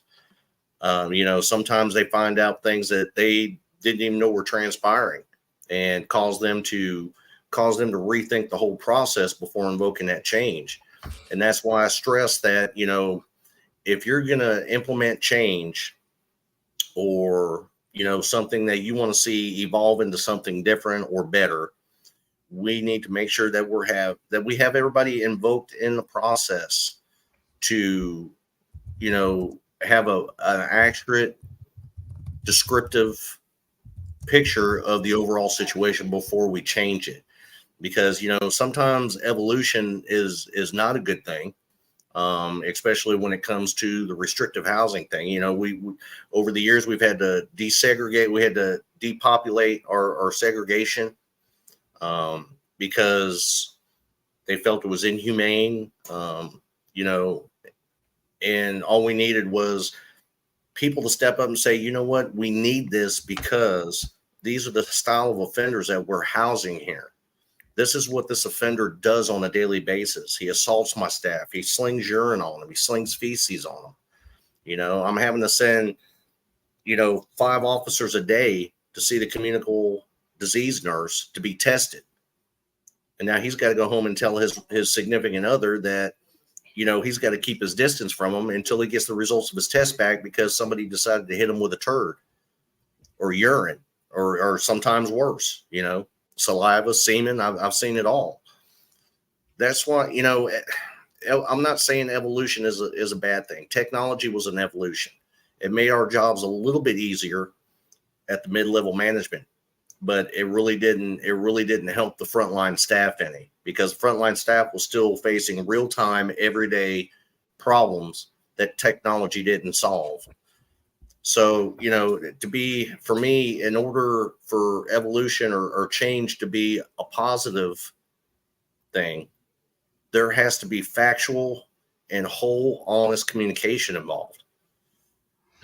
Yeah, there 100%. There has to be participation on both sides of the coin. You know, when I see when I know that something has to be implemented, there's the strategy that got to get translated to the tactical. And if I was higher level and we have this idea of something, and then when you look to see how it's being carried out and it's not carried out in the manner that you feel is most efficient or most effective, I like to say effective over efficient, but most effective, then you got to look at the middle, because most things break in the middle.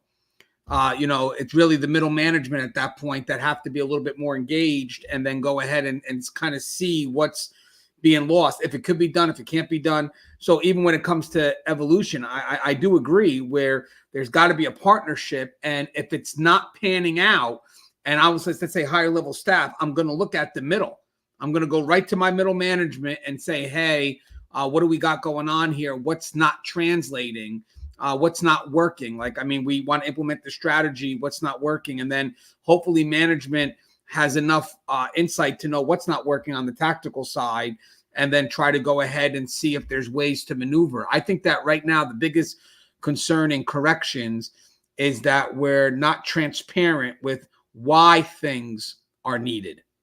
So you have staff that have become disenfranchised because they don't see the greater meaning behind the tedious work that's now coming their way. A lot of the tedious work could be basically survival for some of the older practices that we're trying to carry over into the new.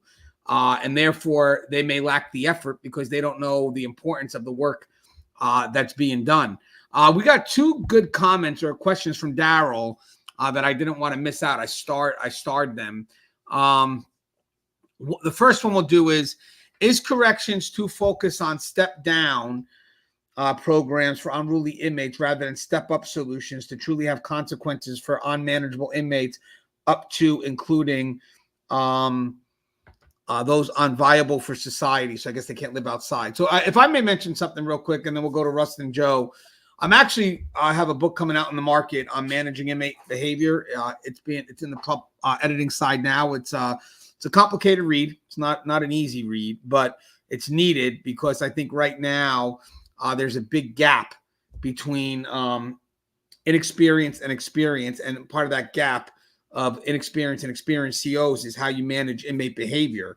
One of the things that we teach in the academy in general all across the country is that for the rookies, you got to set your template. So you got to come in to some extent professionally, guns a-blazing, just to kind of let the inmates know, one, you're not afraid to say no. You're going to chase conflict, so it gets you kind of into that. And it builds your confidence when you clean on the rules and know that you're heading in the right direction.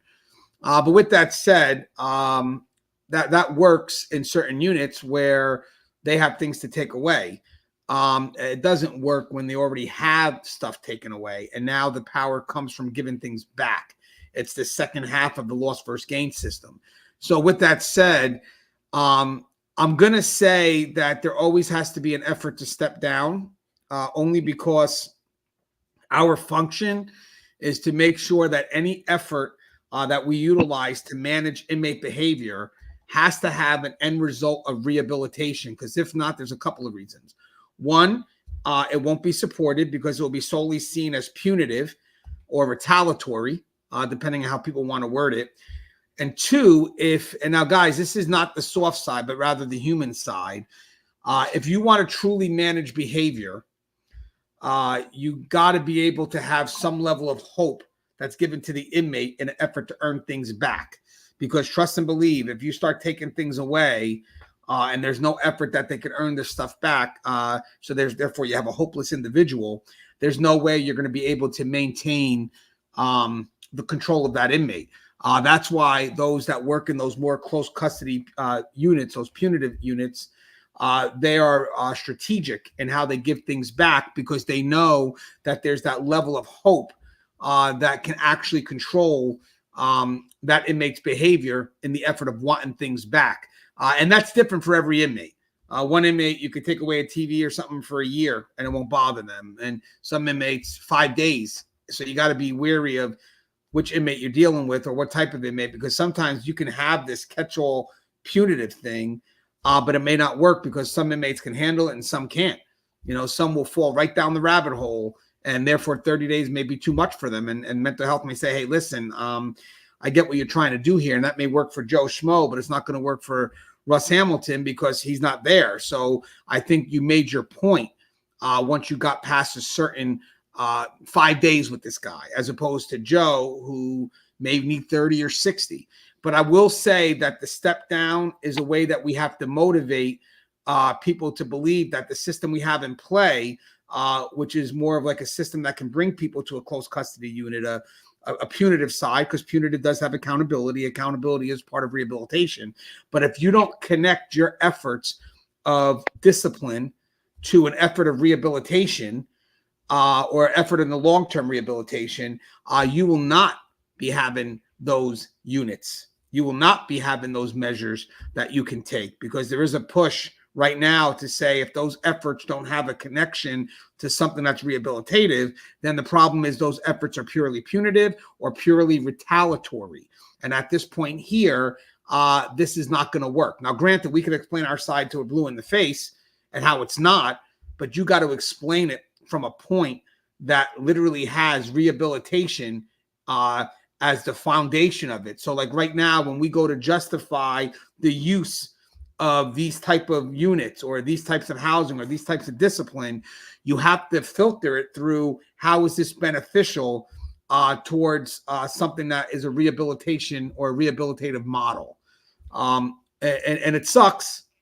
I get it because obviously accountability matters, but you got to remember something. This is the survival part of keeping practices that are connected to maintaining inmate behavior. If you cannot defend that perspective at the highest of levels, you lose. You're going to lose that argument 100% of the time, sadly. What's your thoughts on that, Russ? And then we'll go to Joe. Yeah, when we look at that, and I think that's a great way to look at it. Are we stepping them up or are we stepping them down? And I think that there has to be an intentionality in what we're doing. I think a lot based on an individual level with that inmate. There are some inmates that are not capable of being stepped down, and I think that there is a failure on the part, especially of the politicians, not to realize that we have a significant mental health ongoing issue inside corrections. And there's some of these people that you're only going to be able to do so much. So there's a side of us, that we always want to think about punitive, and that's valid. There's a valid reason to punish people for doing things. There's also a reason to deter people from doing things. The problem with deterrence in a lot of cases is it comes on the back end.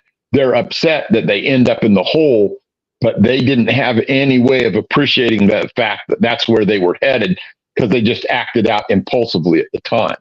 And so we do get deterrence on the back end, and maybe the next time they're thinking about that, they might be a little bit better about it. Or again, maybe they won't.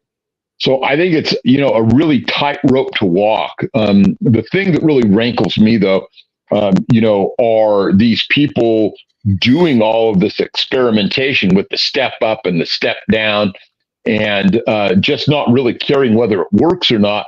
They just want to be able to say, hey, I implemented that, Well, you can implement shit sandwiches too. And you can claim that everyone, thought that they tasted great, but it's not true. It's not. And so I really wish that there was more of a disconnect like there used to be back in the old days, but that didn't necessarily work so well either, where we were kind of left alone to that best practices kind of thing. We kind of, we were supposed to be the real experts on what worked in prisons, what worked in jails, and it was kind of, hands off, even by the courts. But once again, maybe that was to our detriment because there were some excesses that took place. There were some, violations, you start talking about, Eighth Amendment and stuff, because some people were very much like the inmates, and they did not have a way to resist the impulses that they were under, and they ruined it for all of us, as is always the case. Now, what's going to happen next? I don't know, but I believe that we will see swinging of the pendulum coming back the other way. I think that every bit that we get to make that pendulum swing in our way is better. I believe that as that happens, we need to be really focused on trying to keep whatever we get back. And I think that the only way that we can do that is to be as damn professional as we possibly can in everything that we're doing. So I hope that makes sense to people. If you in any way have any power over your facility or department or whatever, this is the type of thing that you should be looking at, ways to implement really good, strong policies that empower people.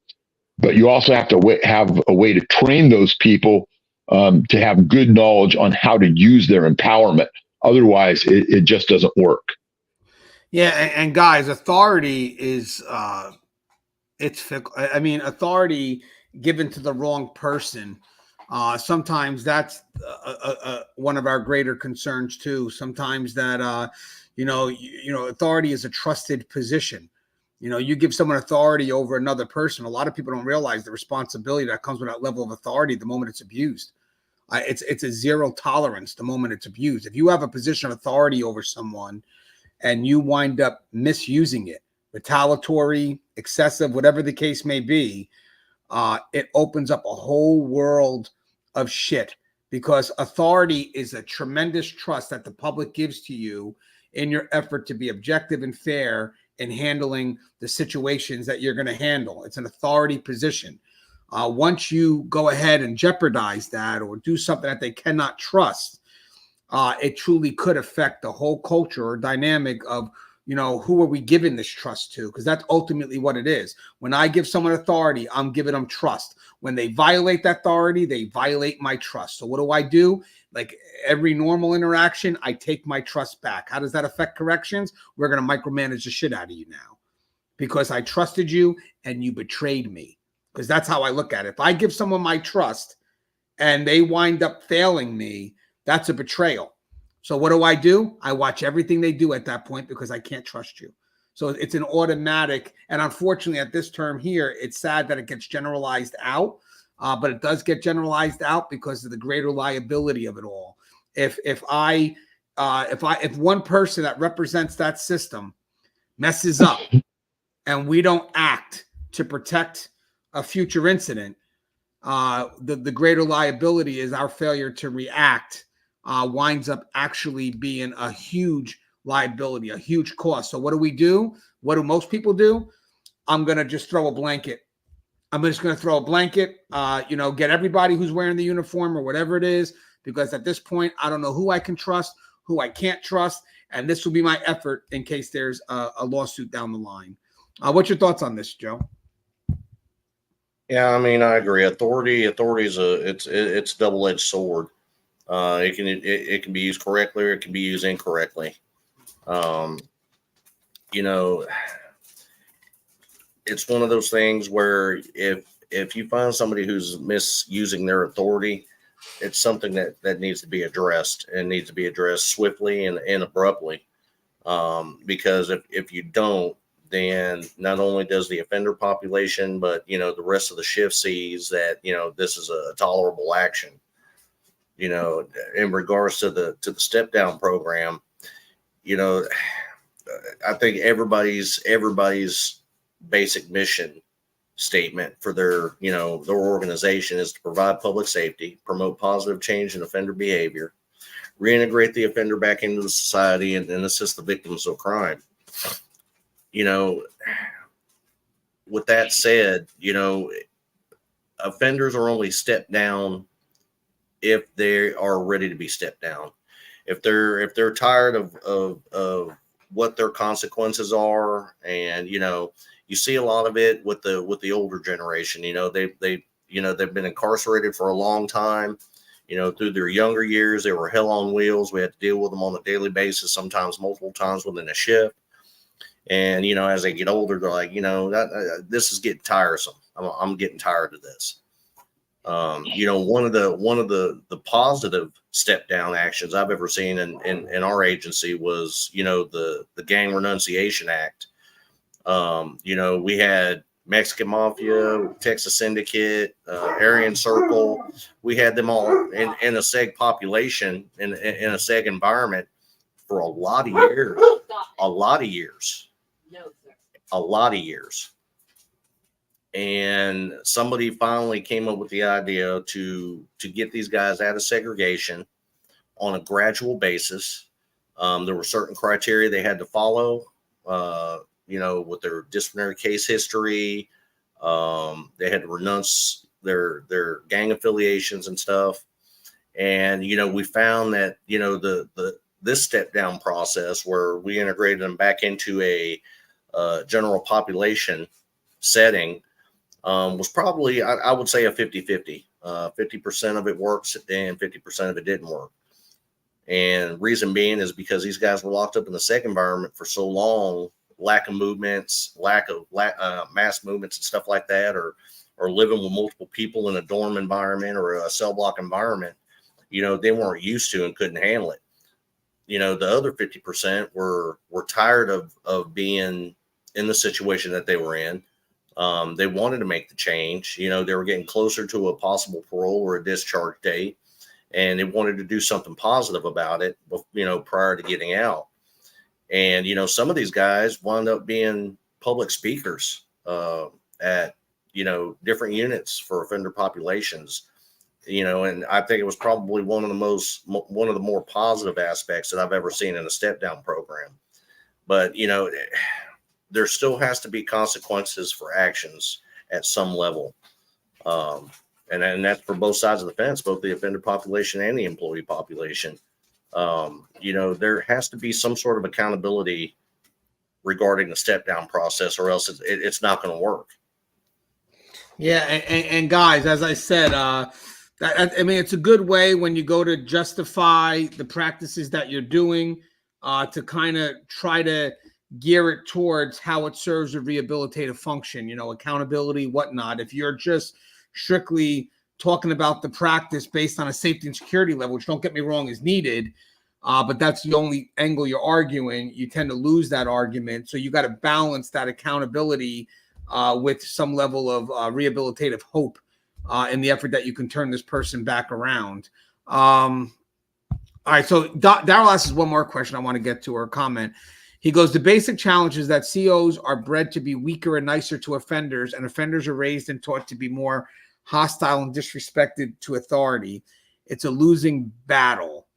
That's a tough one because there's a big generality there. And I think, and I'll go with Russ first. I think here's my biggest concern, because I get where he's coming from. So I want to show respect to what he's saying. But I also want to say something, too, that we have set in motion a bias in what we believe people are doing, or their motive behind it, whatever it is. It's a bias that winds up affecting how we view things. So having said that, even if someone does give you objective advice, you wind up filtering it through a bias that turns out to be extreme when that's not what someone has actually said. I know, you watch these things where they say, yeah, admin tells you, or you're trained not to talk to inmates and all this other stuff. And maybe because someone said, when you deal with inmates, universal precaution. That doesn't mean you don't talk to them. It means you got to be, got to take cautionary measures. I think sometimes we get so caught up in these biases that we interpret something to the extreme when that's not what's actually meant. I think there are subjective interpretations that wind up without, I got what I'm trying to say. Here it is. We run on generalized assumptions without actually going back to someone and saying, hey, what do you mean by that? Because this is how I'm taking it. What do you mean? Oh, I didn't mean that. I meant A, B, C, D, E. And then it was like, okay, so I may have assumed the wrong thing. But I think a lot of these extremes are based on generalized assumptions that are not, we're not confronting We're just accepting it and through a bias that we believe is what they mean, as opposed to going back out and saying, hey, you gotta clarify this. I'm not understanding what that means. What's your thoughts on that, Russ?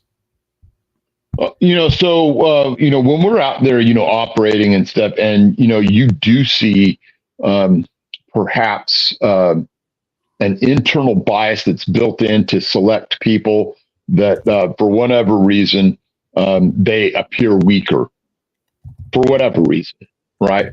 I think that there's an intentionality in that from some departments, obviously not all, but some departments, to do that because they have this knee-jerk reaction to assuming that assertiveness equals aggressiveness equals liability.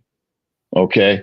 When you have that built into a mindset of ways that people are thinking, they're not able to get past that at all.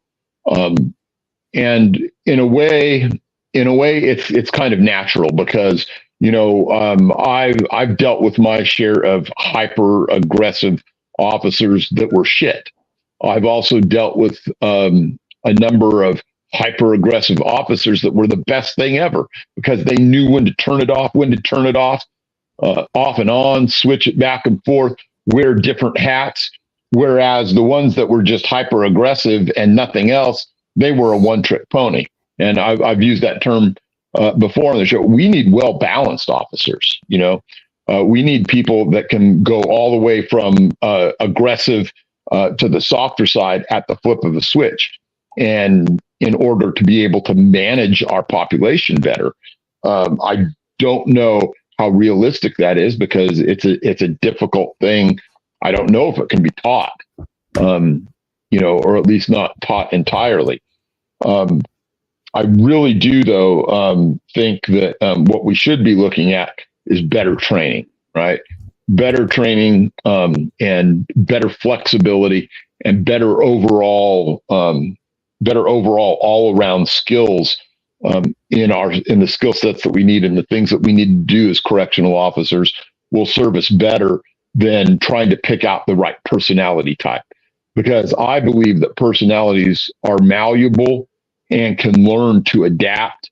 And just because you think that you're getting someone weak, that person turns out to be strong. Sometimes you think that you've got someone that's strong, they turn out to be weak.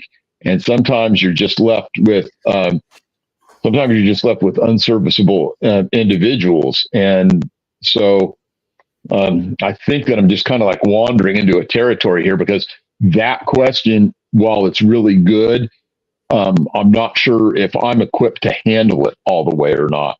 So I just think that it's one of those things that we need to be better all around. We need better trainers. We need better training. Yeah, and I want to add something, Daryl, too. I don't think anybody in management, prison management, wants the inmates to have control. I definitely think that's definitely extreme. But we do want balance with the authority that we provide the officers. And what I mean by balance, I'm not saying it's 50-50 officer inmate. What I mean balance is balance with the authority. Are you literally just going there positional, announcing your authority over every little thing? Or is there a balance where the authority is basically present when needed? Because I do believe for the most part, there is an understanding of that dynamic between the officer in the unit and the inmate. The inmate knows where they fall.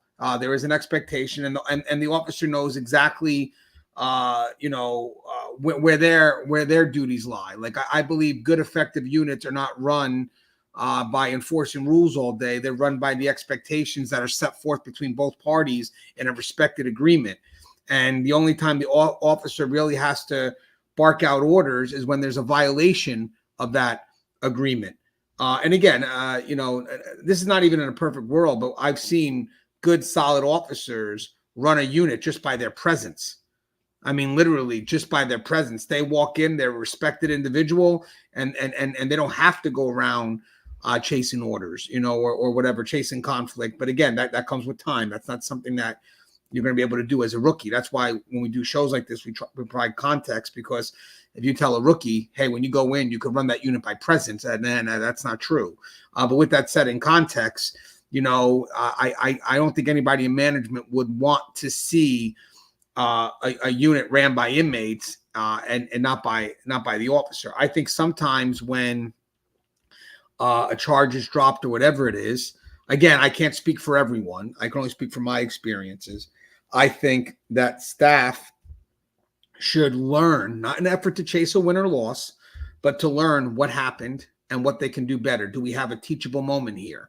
But at the end of the day, staff can never allow themselves to become so disenfranchised by outcomes that they stop holding the inmate accountable either. You have to be persistent, and I know it may be tiring, and I know it sucks to see you writing charges and them getting thrown away, but sometimes the charge itself, even though it's some work, could also be a deterrence. Because at the end of the day, and I know this sounds rather crazy, but it's true, the moment you stop writing it because you're pissed off that the outcome doesn't go in your way, then you start to gradually accept it. You start to gradually accepting it not going your way. So then you just let the inmates do whatever the hell they want. And then what happens is, let's say Joe Pomponio comes to run your unit and an inmate is just tattooing right in the middle of the area. And Joe says, "Hey, what are you doing? Why are you tattooing?" And the inmate goes, "Well, Russ allows us." Russ allows you, fine. I'm going to go talk to Russ.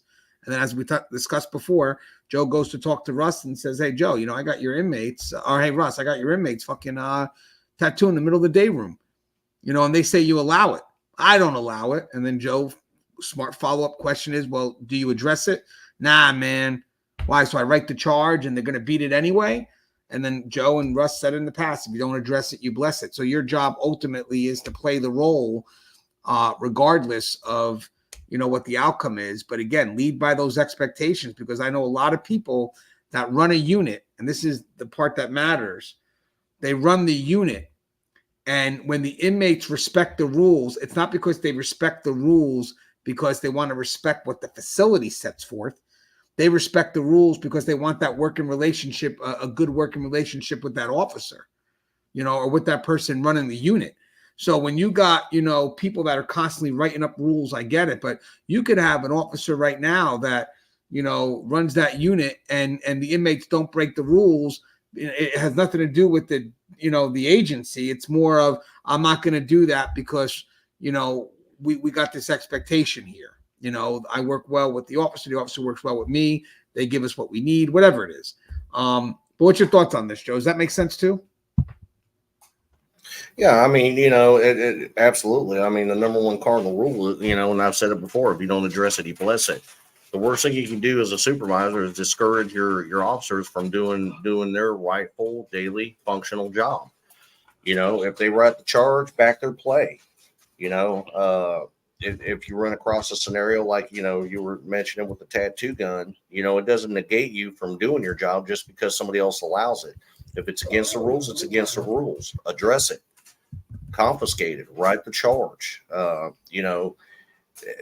a CO who trained me back in the day once told me that, if you slip the small stuff, you'll never have to worry about the big stuff. And I'm telling you, it still holds true to this day. It's the small things that turn into the big things. So, never, especially if you're one of those officers that you finding yourself that you're in a no-win situation, don't let it discourage you from doing your job. Continue to do your job, hold that line, hold them accountable, and do what you're supposed to do. So the supervisors need to instead of worry about how much time they're wasting investigating cases, investigate them anyway. It's your job. Back your staff. They're out there doing the frontline stuff for you. Maintaining the peace and quiet, maintaining law and order in these facilities. The least you can do is back their play.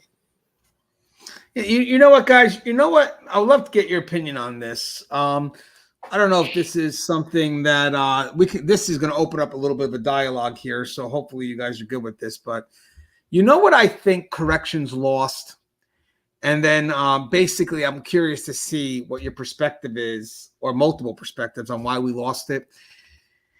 I think we lost the initiative. And what I mean by that is when I worked in corrections, I do work in corrections. When I was frontline, we picked up the ball and we ran with it no matter where the ball dropped. We just did it. It is what it is. We picked up the ball, took accountability of where that ball was, and did what we could to go ahead and resolve or respond to whatever matter it has to happen. Whatever matter has to be solved. So with that said, I think with all these concerns, changes, and some people being micromanaged, whatever it is, and staff being hesitant, I think the biggest concern that we have moving forward, if we continue to change towards this extreme, is that staff will lose the initiative to solve problems. Because it's funny, because or even prevent problems. I think it's more so on the prevention side than it is the actual resolution or the response. Because in corrections, when it comes to our job, and I think Russ is going to love this because Russ has discussed this before as well. Our job is really it's to respond, yes, but I would like to think our job is mostly to prevent. I mean, think about all the stuff that we do. Yes, we respond, but most of the day we're preventing. I mean, we don't want to just respond. The liability, greater liability, is in responding. You want to be able to prevent, because sometimes when you respond, it's too late. So your effort is always going to be to prevent. But with that said, with the way changes are going and staff being afraid to take initiative, we start losing out on preventive measures, because that's where it becomes ambiguous. Like, I'm afraid to go ahead and take that step because I'm uncertain, because I don't know, as opposed to responding where you pretty much know I got to go in, I got to resolve, or I got to respond to it. But when it comes to a problem that has yet to surface, but it could surface, there's ambiguity there. And when you lose out on initiative, you stop preventing, because most of the time when we're preventing something that's not so surface. So there's an initiative in prevention. If you're afraid or you're unsure, what motivates you to go ahead and still engage? And I think right now, with the way corrections going, the micromanagement of it all, we wind up becoming just something that's solely responsive, because this responding is definitive. It's there. It's in front of me. I'm going to respond, because if I don't, I'm definitely going to get in trouble. The other concern is if it's prevent. I don't know if it's there, and I don't know if there's a concern or not. Now I'm afraid to take the initiative, because if I do take the initiative and I'm wrong, what's going to happen to me on the back end? Does that make sense, Russ? You think that we're losing out on that initiative, and maybe that initiative does come on the preventive side? Yeah, and this is, like you said, this is something that I've talked about before. There's an element, at that level, the level that really counts. Once again, down there in the trenches, about just what it is that they're going to be plugged into, in order to carry out, their duties. Are they going to read their post orders and then do exactly what's on those post orders, and then that's it, right? And that's what I call the observe and respond type of officer. They are a functionary, they are plugged into the system, but that's it, And then you have your officers out there that are the prevent and preempt guys. And you know what? God bless them. They're the ones that are thinking about, hey, you know what? The way things are going right now, we could end up having, a riot sometime in the next week or so, because there's a lot of conflict going on for whatever reason. Let's uncover what the root cause of that conflict is, and let's remove it, whatever it is. And so you go out there and you do your investigation, and you come up with a couple of shot callers that are, trying to do whatever it is that shot callers do. They're trying to extort people. They're trying to move dope or whatever on the line, or they got a big shipment of dope coming in, or somebody stole a cell phone or whatever it is. And you tamp that down and you remove those individuals, and they go to SEG. And then you find a whole bunch of green dot numbers, and you remove those, or you do whatever it takes in order to interrupt the cycle of violence and crime that happens on your unit. And that's a far cry from what some of these other people do. Now, why are they doing that? Well, part of it is they buy into the idea that, that management or administrators don't really want us doing that. They just because it's too. They think somehow this gets started out there that there's too much liability involved. Well, no, there's not. The real liability starts when you start having hurt cops and hurt inmates. That's where it really starts. Yeah. So when you get out there, you get to choose what kind of an officer you're going to be. You get to choose whether you're going to be prevent and preempt, or you're going to be observe and respond. And so, I always wanted to be the impact player. That was how I viewed myself. That was how I viewed my role. And maybe that's right, maybe that's wrong, but in the end, I was able to feel like I was making a difference. I felt like I made it a safer place for my officers. I made it a safer place for the inmates. And, to me, those two things, some officers don't even look at inmates in that way. But let me tell you something, when you go out there and, I was lucky enough in both of the times that I wore a badge, to have those peace officer powers. I was lucky. I got sworn in and swore an oath to the Constitution. I don't get to pick who the Constitution applies to.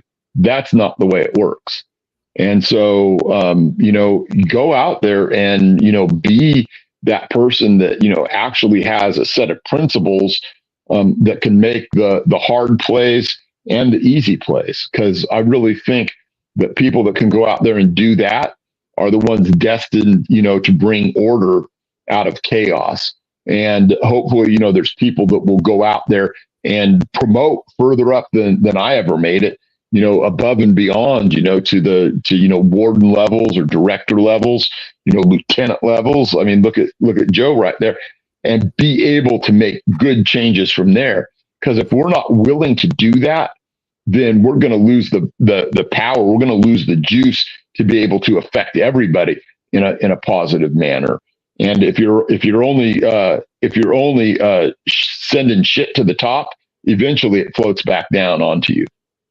Yeah, and guys, in today's world, and I know Joe will probably have a comment on this. If we start losing initiative, the first thing it will affect is the preventive measures, because the preventive measures are actually more intentional at first, and then it will start affecting the response. Because when I got in corrections, if there's an emergency, the situation kind of motivates you forward. I mean, literally, if you're not running to that situation, that's because you consciously made a choice not to. And that's true. Like, that's why you're not running to emergency. It's a zero forgiveness, because you consciously made the effort not to go, as opposed to having too many people respond, because that could be forgivable. Hey, there's 50 people here. We only need 20. Okay, but the situation brought 50 people over because they're motivated by that situation. But when one person doesn't, unforgivable, because when you have the situation and it's heated, there's more things pushing you forward. So that means that you're resistant to that effort, and then you stop, you don't go.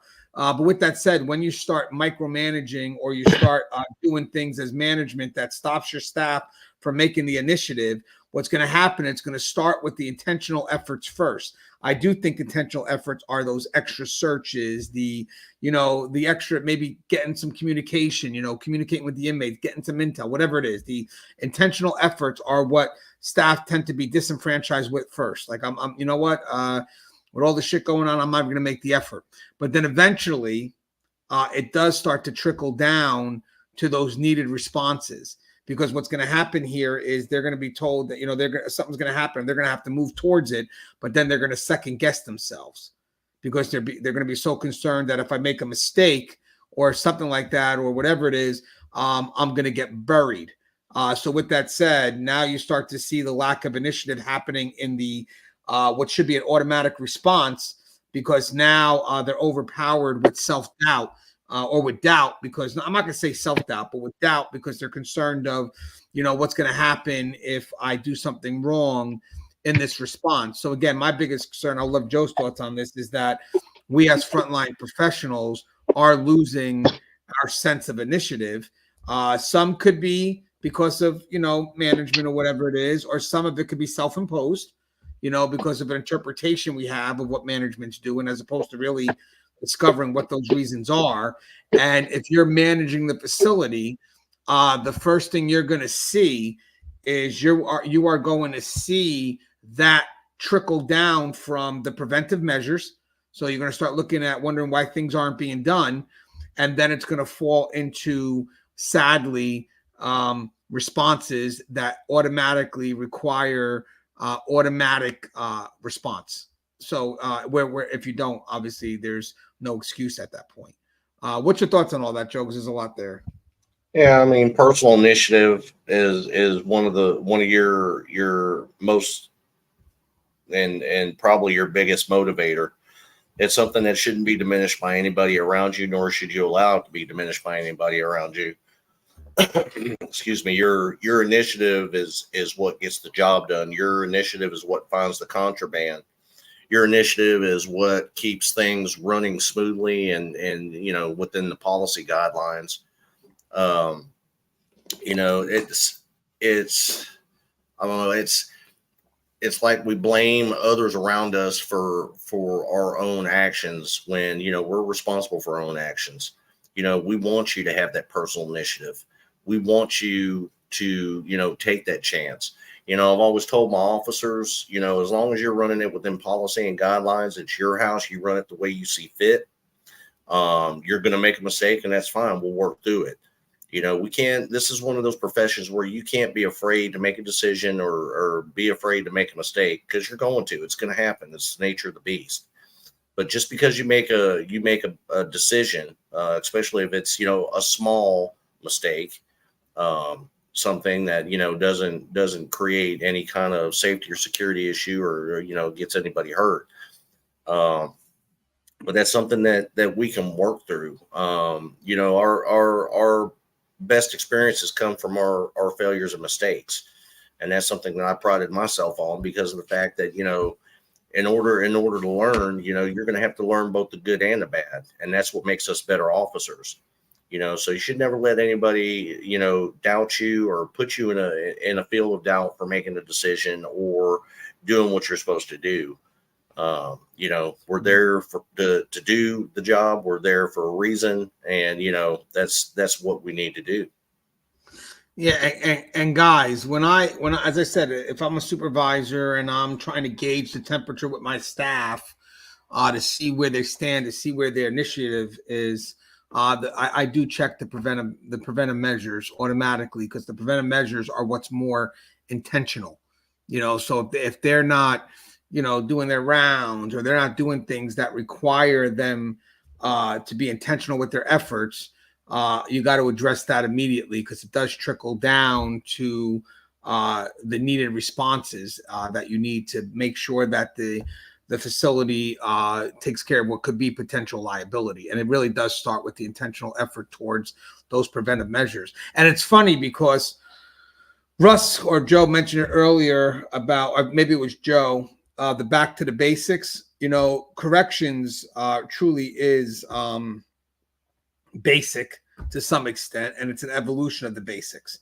So basically it's the simple things that got to get done that doesn't get done. And when they don't get done, those basics tend to, if they're ignored, tend to cause a major concern when they're not being done. The sad thing is as a supervisor or as management, you may not know they're not being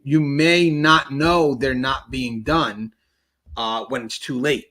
I always make an effort to appreciate the basics, because the only time you recognize the basics is when they're not being done.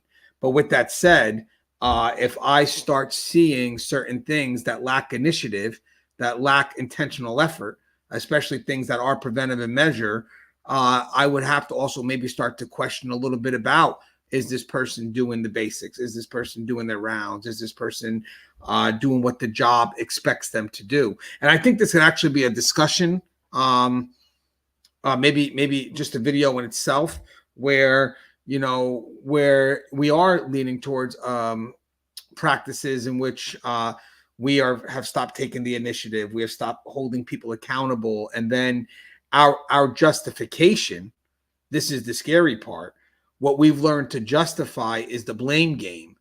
So if shit hits the fan, we've gotten so comfortable to point somewhere else. that, oh, what, that wasn't me, that was him, or that was that. And we've gotten used to that to the point where we start to believe it. That's another scary thing, is that in our own justifications, even if we're outright wrong and we could have done more, we found a way to minimize our involvement by shifting the blame somewhere else and not taking the accountability where change must start from within.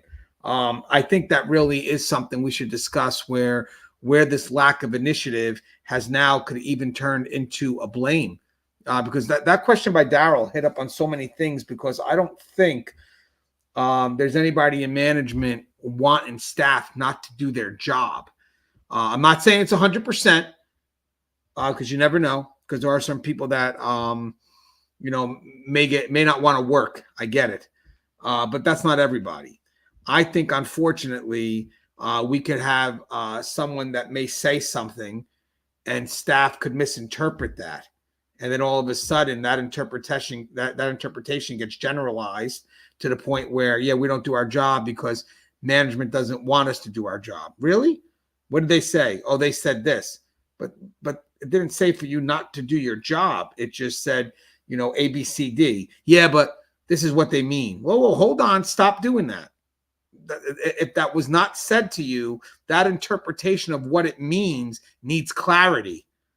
It needs clarity. If you believe that's what it means, and that's so far-fetched in how an operations of a prison needs to be ran, why are we not reaching out for clarity? Would you agree with that, Russ? Russ, would you agree with that? You're muted. I got you. Oh, I am muted. Oh, did you mute me? No, yeah, you were making some noise when you were beating your dog. No, I'm kidding. No. I was drinking my protein drink. So what was the question again? No, I'm thinking that way. I want to say Don Spivey said one of my favorite lines from Anthony's book is "Disenfranchised breeds entitlement," and it's so true. No, I'm saying this: if right now, no, that's not the top. Right now, what we have is. I think it's hard for me to think that there's management out there, but I'm not saying it's true. Obviously, there could be that don't want to empower their staff to run a facility. My biggest concern is a lot of the generalized, we're not supposed to do our job. Admin doesn't want it. I think some of it could also be interpreted. And when you feel, this is just my opinion, when you feel that something is being said to you that conflicts with safety and security, something that is so essential to the running of the prison, instead of internalizing that message and thinking that's what this person meant, you need to seek clarity. Because if you don't, you will start justifying that yourself, and without really having any facts just to be clear, if I give out an order to you, Russ, right? And me and you are not on good terms, whatever reason, let's just say. And you just have this assumption that every time I say something, you filter it through a bias of, yeah, Gangi just doesn't want me doing my job, doing my whatever it is. So I may say something to you that you misinterpret, and that misinterpretation winds up for you believing like, yeah, you know what? Here's another day where admin doesn't want me to do my job. Admin doesn't want me to take initiative, whatever it is. And now if I don't do that, safety and security at this point is just non-existent. And instead of you seeking clarity, because now there is a conflict, and instead of you seeking clarity by trying to see what I really meant by it, you accept your own interpretation. And then what happens here is you wind up fulfilling that prophecy yourself. Oh, I mean, that can happen, but that seems like, a specific conflict, and it's hard to nail down, which side is really the one that's the stressor point that's causing that. I think that in general, it's a little bit more simple than that. I think that, there are times where there's, just that natural conflict between management and the line staff. And do the line staff sometimes grab and run things and skew them to the wrong? Certainly. Are there other times where they're right and they're thinking, hey man, these guys are just trying to micromanage the hell out of me? Yes. I get what you're saying, but I think that's And I think that those things do happen, but I don't think it's like a regular kind of thing that happens all the time. But where there's conflict, those exact things will occur, because if you have someone who's a bad supervisor supervising you, and you keep running into those problems, there's a reason behind it, and it might be their issue, it might be your issue, or it might just be that they don't know what the heck they're doing. Yeah, but let me ask maybe Joe too as well. Is there ever a point now, guys? Nothing's 100%, but hear me out. This is just an effort to bring awareness. And then I got a great question by Friendly Talker that I want to ask, but I want to mention something. Is there ever a point where we get disenfranchised? You know, we kind of get caught up in what we may believe is the softer side to this extreme. We gradually accept it, you know, because, you know, we're being told it's one way, and instead of us seeking clarity, we just gradually accept our extreme interpretation to the point where we wind up self-fulfilling that prophecy ourselves, but still blaming management. You know, Joe, you want to go first, or? Yeah, I mean, when things come down, it's kind of a slippery slope. You know, you got a handful of those officers that are right off the bat, you know, are resistant to what they're being told, and you know, we're automatically micromanagers. You know, and then you got the other handful that, you know, I don't know if you want to call them just disenfranchised or, you know, quiet quitting, whatever the case is. You know, they're all, you know, whenever management comes out or leadership comes out with something, it's always negative first, you know. And, you know, one of the biggest problems with that attitude is the fact that management isn't correctly communicating these things with them and to them. You know, communication is key in that kind of scenario. You know, and I've seen it all too many times where, you know, I've taken over a new shift, and, you know, I said, okay, this is how we're going to approach this. And all of a sudden there comes the sighs, the teeth suck in the, you know, the people rolling their eyes, you know, and you gotta stop. I mean, you gotta put the brakes on that right off the bat. Whoa, what are we doing here? What is this about? That's why it's so beneficial for a supervisor to be involved in, you know, the daily aspects of their officers. Do they need to micromanage them? No, hell no, because, you know, I've worked for micromanagers, and it's not fun. If you have a shift or a staff full of people that have initiative, then by all means, let them have the initiative until it's time to not let them have the initiative. You know, if they're out there doing that job for you seamlessly, they're bringing you the contraband. You're not asking them to, but they're bringing it to you. By God, empower these people. This is what we want. You know, the ultimate job is the fact that it is my job. It was my job as a lieutenant to empower my sergeants to be better decision makers, to be better leaders, so that they can become lieutenants.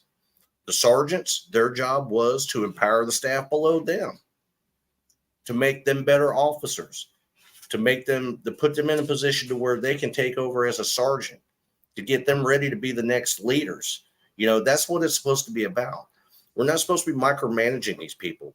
If you micromanage them, you're going to discourage them. If you discourage them, you're going to lose them. And I agree wholeheartedly, we need to empower these people. The more you empower them, the better it's going to be for everybody.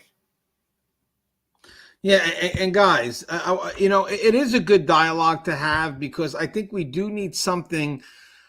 Maybe one day we could have a discussion on that self-fulfilling prophecy.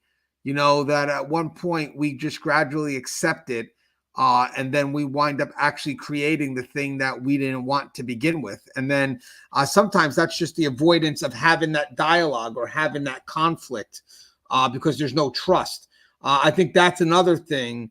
And I don't know if there really ever was to some extent, but the reason why we need to build trust, across departments, but again, on all different levels, is because when we don't have that trust and there's a concern between issues and ideas, we will go with the assumption of what's behind it instead of just asking the person what they meant.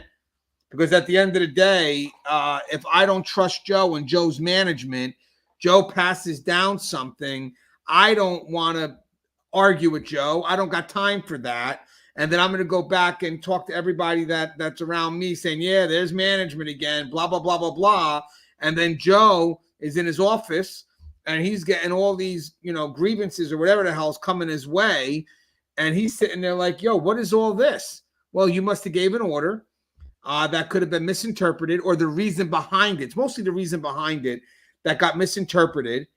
And now Joe has got an issue that now he has to try to correct on the back end because nobody wanted clarity on the front end. I'm very big on building trust with the people I supervise, so they can come up to me and ask questions, and usually those questions aren't judgment questions. They're questions centered on curiosity. What exactly do you need here, or why do we need that? Whatever it is, I'm good with it. I mean, that's not a question of my position. It's, hey, Gandra, I know you want this done. Can you tell me why? And sure, let's talk about it. This is why we need it, and whatever it is. And then we build clarity and then hopefully some buy-in towards what needs to be done.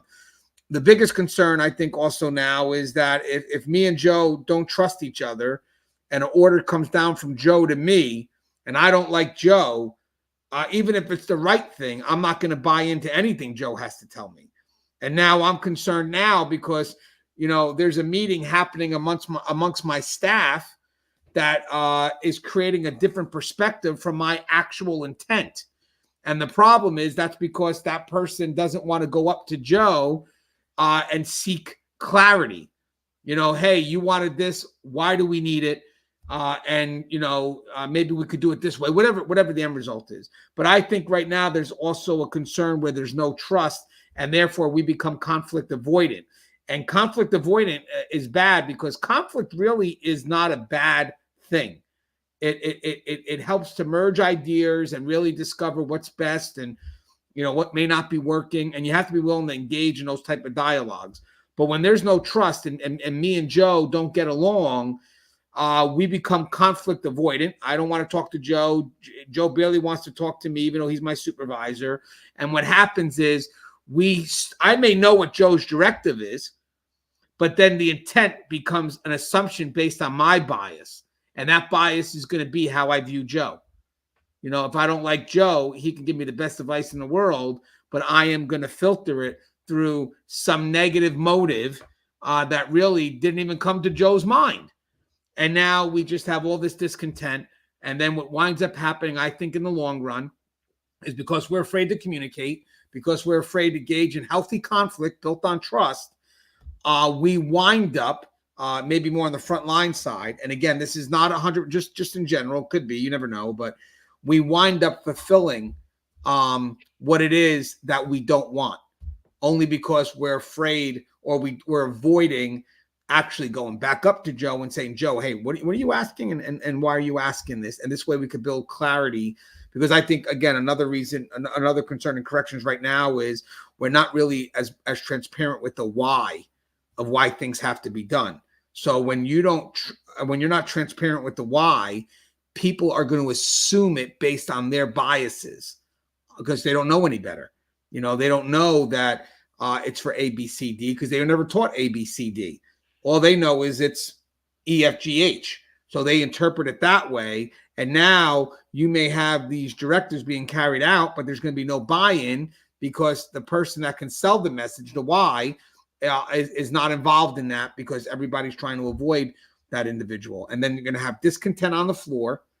People are not getting along. And at the end of the day, the best way to resolve that is I don't get along with Joe. Joe don't get along with me. Someone's got to put those people together and you will get along. And let's get the assumptions out there. Let's just, what are you assuming? What are you assuming? And let's solve it right now because it's affecting the buy-in that we need on the floor to keep people motivated. Any thoughts on that, Russ? I am failing fast here, Anthony. Oh, okay. Never mind. We could come to a close. I was actually trying to message you to say that I have to get up at 5 in the morning to work out. So we get ahead of that's fine. It's over 2 hours. We can say our goodbyes. Let's do it this way. You want to say your goodbyes first? Sure, absolutely. So in just talking to everyone here, lots of good content. I hope everybody that had a question got it answered.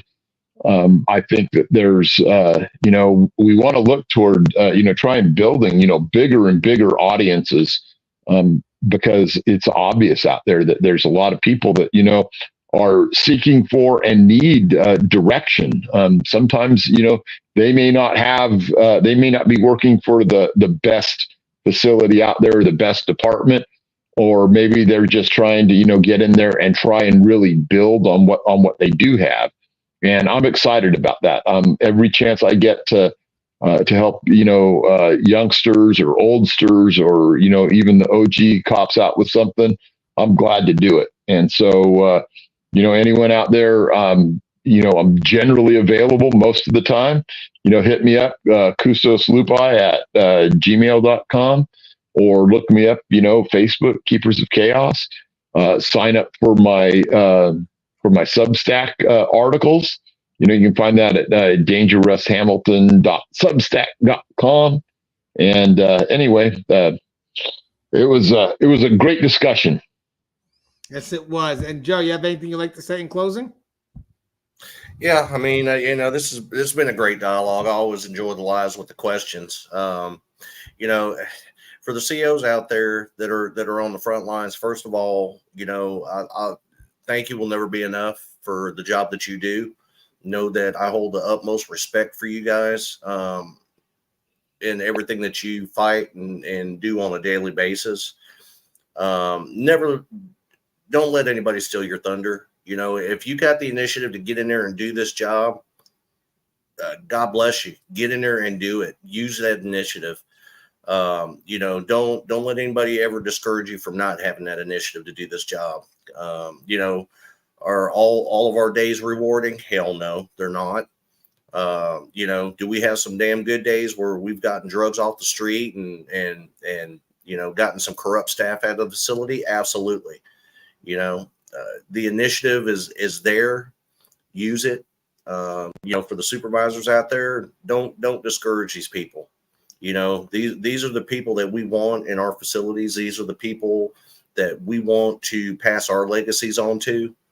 These are, our up and coming, they're going to be running our facilities long after we're gone. 3 years later, I'm still getting calls from my COs asking for advice on what to do during situations. And that's, for me, it's an awesome thing, because that shows that I've made an impression of some sort on them. And that's what you should be doing. You should be making a positive impression on your staff by empowering them. That's love, respect, and honor right there. Yeah. I mean, straight out. I mean, you guys are doing the job, we have to get it done. And, for supervisors, your job is to pass your legacy down to the up and coming. So do that with pride, do it with professionalism, and do it with integrity. And you guys be safe. Yeah, and guys, mom quick. And yes, we will be trying to do more lives, but I would love maybe tomorrow night or something, depending on how the day goes, to maybe have a discussion, just a video for that self-fulfilling prophecy, because I think that's something that should be mentioned.